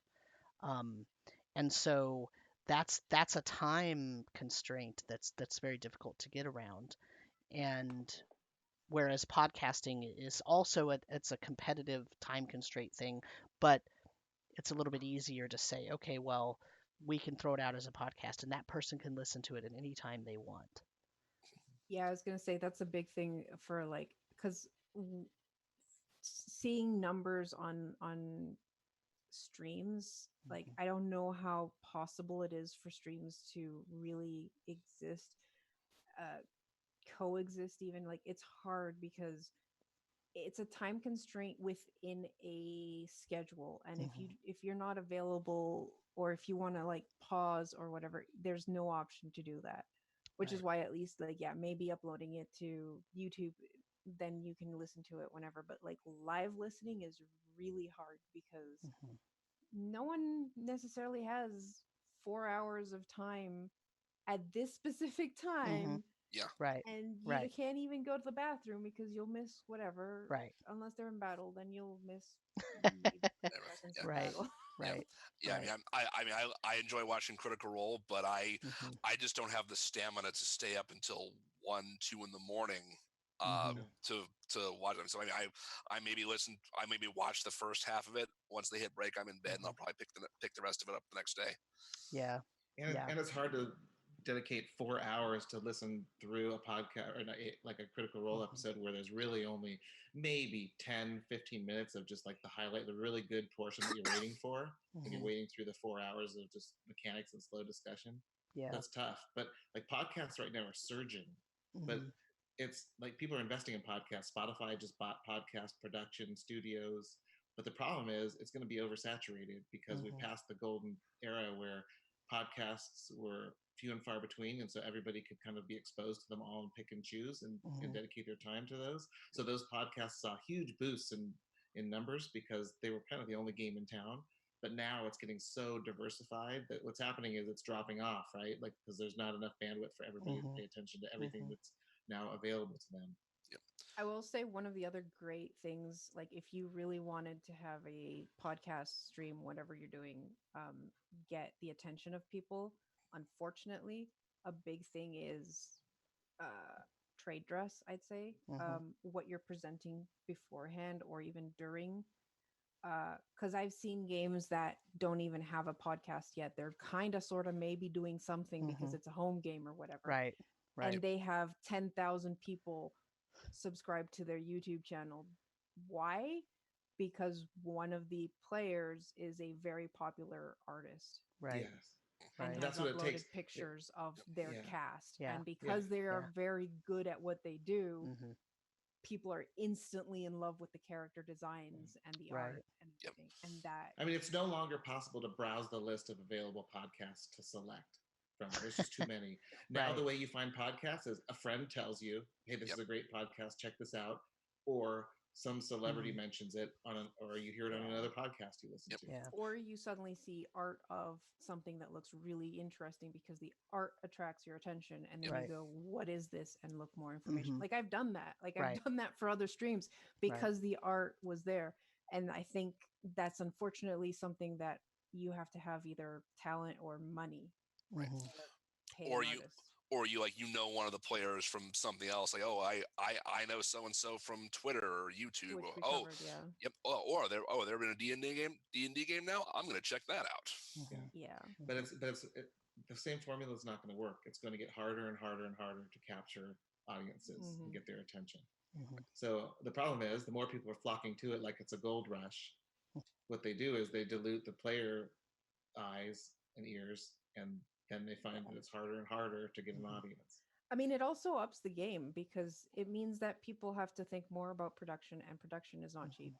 Right. It Yep. means you have to find people that are willing and able to be charismatic either by voice or on the camera, because that's what's going to keep people. Mhm. Mhm. When you Yeah. have 60 100 different podcasts to listen to and you pick one up and their audio is bad, you're not going to listen to more than 10 minutes. You're not going to give them the chance you would have given them before because you have other options. Right. Unless you have something else there to keep you, yeah, 10 minutes of bad audio can just kill your stream. Yeah. So, I guess the question is, so that it's sort of there's this other element too, and it is it's something that one of the um, oh, what's the name of that? The PvP cartoon guys. Oh, Um, Acquisitions Incorporated. Yeah, Yeah. those guys a long time ago. I remember because I don't follow them or anything, but I remember this quote that one of them had because he sort of said, I've had this webcomic running for a while, and I commonly get these people that write in and they ask, wow, I really respect you and I love what you do, and I really want to do this, and I know that you make a living at it, and how do I get started? Like, how do I get so popular, and how do I make a comic that everybody is going to want to read and look at, and sort of those types of questions. And basically his answer was, I could give you a lot of technical things. I could tell you all the tools I use. I could tell you, how often I practice, how long I've been drawing, and all these things. And all of that kind of matters, but mostly not. He said the way that you get popular in today's internet is you start making your webcomic in 1997 like I did. Yes. Yeah. And I I mean, was Yeah. yes. I The was one of Be the the only one. ones, You're and the and first it one to do and it. it Yeah.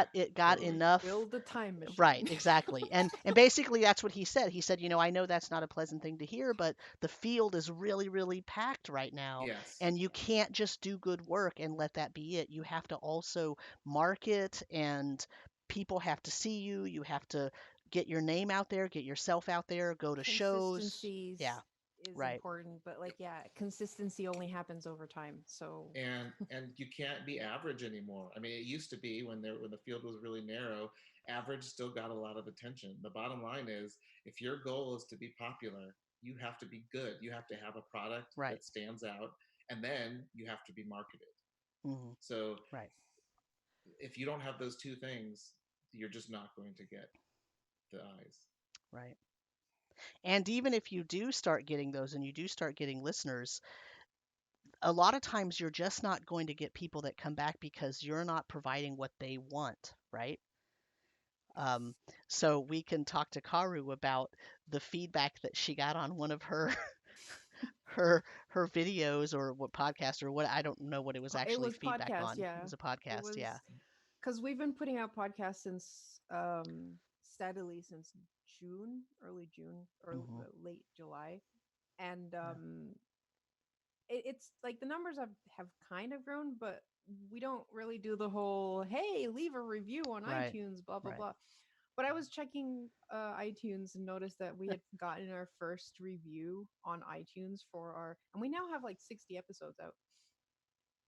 Um, we got a 2-star rating from Big Cheeseburger, Mhm. and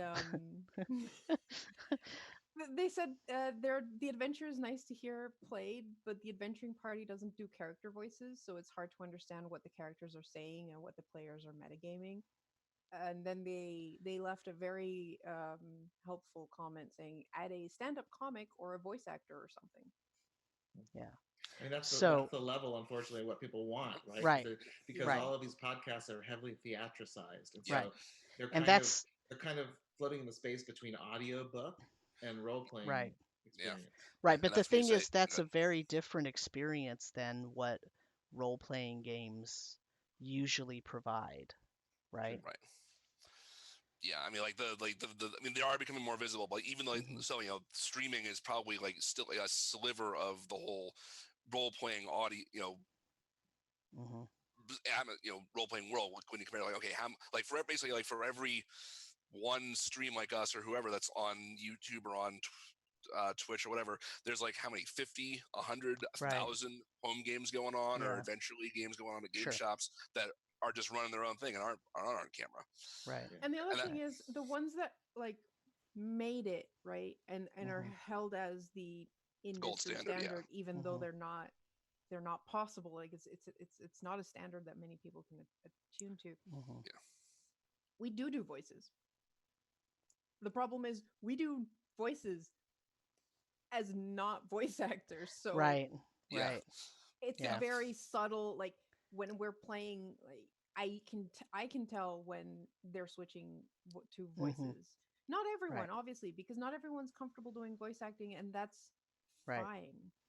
Most of us here on DnDeBrief don't. I tend to have a different voice from Hmm. Marcel, but it's not exactly a different voice. It's just a slight change Yeah. in inflection in the way I talk, more than because I'm not a voice actor. Right. And sure, and that's kind of been diluted because of the great expectations people have from certain other popular podcasts. And I want to say too, that's not a requirement to have a really fun, really No, great it's not. RPG game. It's not a requirement at all. Yeah. And it's one of those things where I don't want to disparage some of the more popular casts and all that stuff. But we aren't voice actors. It's not my career to be a voice actor. It's not my career to be a DM. I don't get paid for this, you know. And I feel like that's a really high bar, high expectation to set. But it's not my career. It's not my skill set. So it's too much to ask for a hobby for most people. Not all, And for most of these podcasts, there is no production budget for right? us, for you to go, sure, I'll pay a stand-up comedian to Hmm. come and play in my Right. game. Yeah. Let me just Yeah. add a whole new level of Well, Patreon tier, so I can hire some Right. nerdy ass voice actors. Yeah. Right. Sure. well, Right. You, another you gonna problem. you gonna foot the bill for that, by the way, commentator? Yeah. Well, another problem is all of your players are not sitting around in a pro audio studio with, Mhm. Oh yes, that professional. is absolutely So, a problem. Right. so you're only as good audio wise as your weakest link. And you could have everybody with top tier equipment, and then if you have one player who has a bad connection or a bad microphone or is sitting too far away or whatever, that one player is going to ruin the experience for everybody that has a problem with hearing bad audio. Yeah. So that's why like professional grade audio is a requirement if you want to have that level of. I mean, even the popular ones, even the one we're not mentioning, but we know we're talking about, Right. when they started, they had a lot of audio problems, and Yeah. they lost out people, but there was nowhere else to go, so people kept coming Yeah. back. Yeah. And Right. eventually, after a year of being on the stream, they managed to make enough money or find enough funding Right. to get better audio. Right. Literally, I think I've listened to about a dozen different podcasts that are groups that have been the same thing. They're like every single one. Like I opened the first episode, and then maybe about 10 or 15 of them, including one or two that I think have been have been on this network from the past. The first words you hear are, here's our stream. We apologize in advance for the bad audio for the first 4 or Right. 8 episodes. Right. It gets better. Please stick with us. Yeah. I mean, I will say even ours has that. Every single one, Oh, yeah. especially the early ones, it was, this gets better. We tried our best to remaster the audio. Like we've actually re-uploaded some of the first episodes with remastered audio with as much tinkering as possible that you can do with an audio track that you already have, you can't redo. Right. Yeah, people. I mean, people need to understand that. Yeah, people aren't voice actors. They're not a lot. But there are very few digital audio engineers that are going to be working on podcasting. So people in the audience should understand. Hey, these are people who just are. They're doing the best they can with what they got. They're trying to make a fun and captivating and engaging product. Please enjoy it. I just want to point out that Matt just said I'm not nerdy. Oh no, I definitely consider it. That was gonna be another reference to the folks who are not named by name. Who we're not naming. I've actually been tempted sometimes to introduce our game, being like, "Hi, we're a bunch of nerdy ass nobodies. We're Right. playing D&D." That's right. That's a good tagline. All right. Well, let's round this up and give the last word to Imran, who hasn't said anything. Not because she doesn't have anything to say, but mostly because she's under the weather, so it's hard to break in when we're all talking over each other already. So, Nina? I have a lot of cold medicine in my system right now, and it's like starting to kick in. The Benadryl is taking effect, right? I'm just like, oh, people are talking. This is interesting because I'm gonna like mention something that's really kind of off topic, but not really. So what I'm doing is like research with D&D in like a clinical setting, and like how do you get that research out there? Like how do you like bring people into this, like, hey, this is a thing that works. So I've had that conversation where I've had to like convince people that like this is a thing, it actually works, like we're doing research to prove it, and like the results are being like good. So I've I follow a bunch of people on Twitter that have done research in the field, a lot of PhD people and just incredible people, and they actually have a podcast of their own that they do. It's called Clinical Role, I think, and Yep. yeah, so it like personally the whole getting the podcast thing out there is very like new to me. Like getting word out there, like being out in a social media aspect is really new to me. Like I've not really been a part of anything online or like YouTube or anything like that. So like this whole conversation is really interesting to just kind of rework in my brain to think about like the research aspect of it and like how to market to people and how to get people involved and all of that kind of thing. So it's an interesting conversation. Excellent. All right. Well, I think that is an excellent last word. So we'll end here, and I want to tell our listeners that we have an email account, DnDeBrief@gmail.com. If you have any suggestions for debrief topics, or if you have questions for any of us, or you have just anything that you want to say, you can send me an email. And if you want me to give it to everybody else on the podcast, I will do so. And we'll talk about it. So thank you for watching / listening, and I think we'll all say goodbye. Bye, everybody. Bye. Everyone, happy Bye. holidays. And we are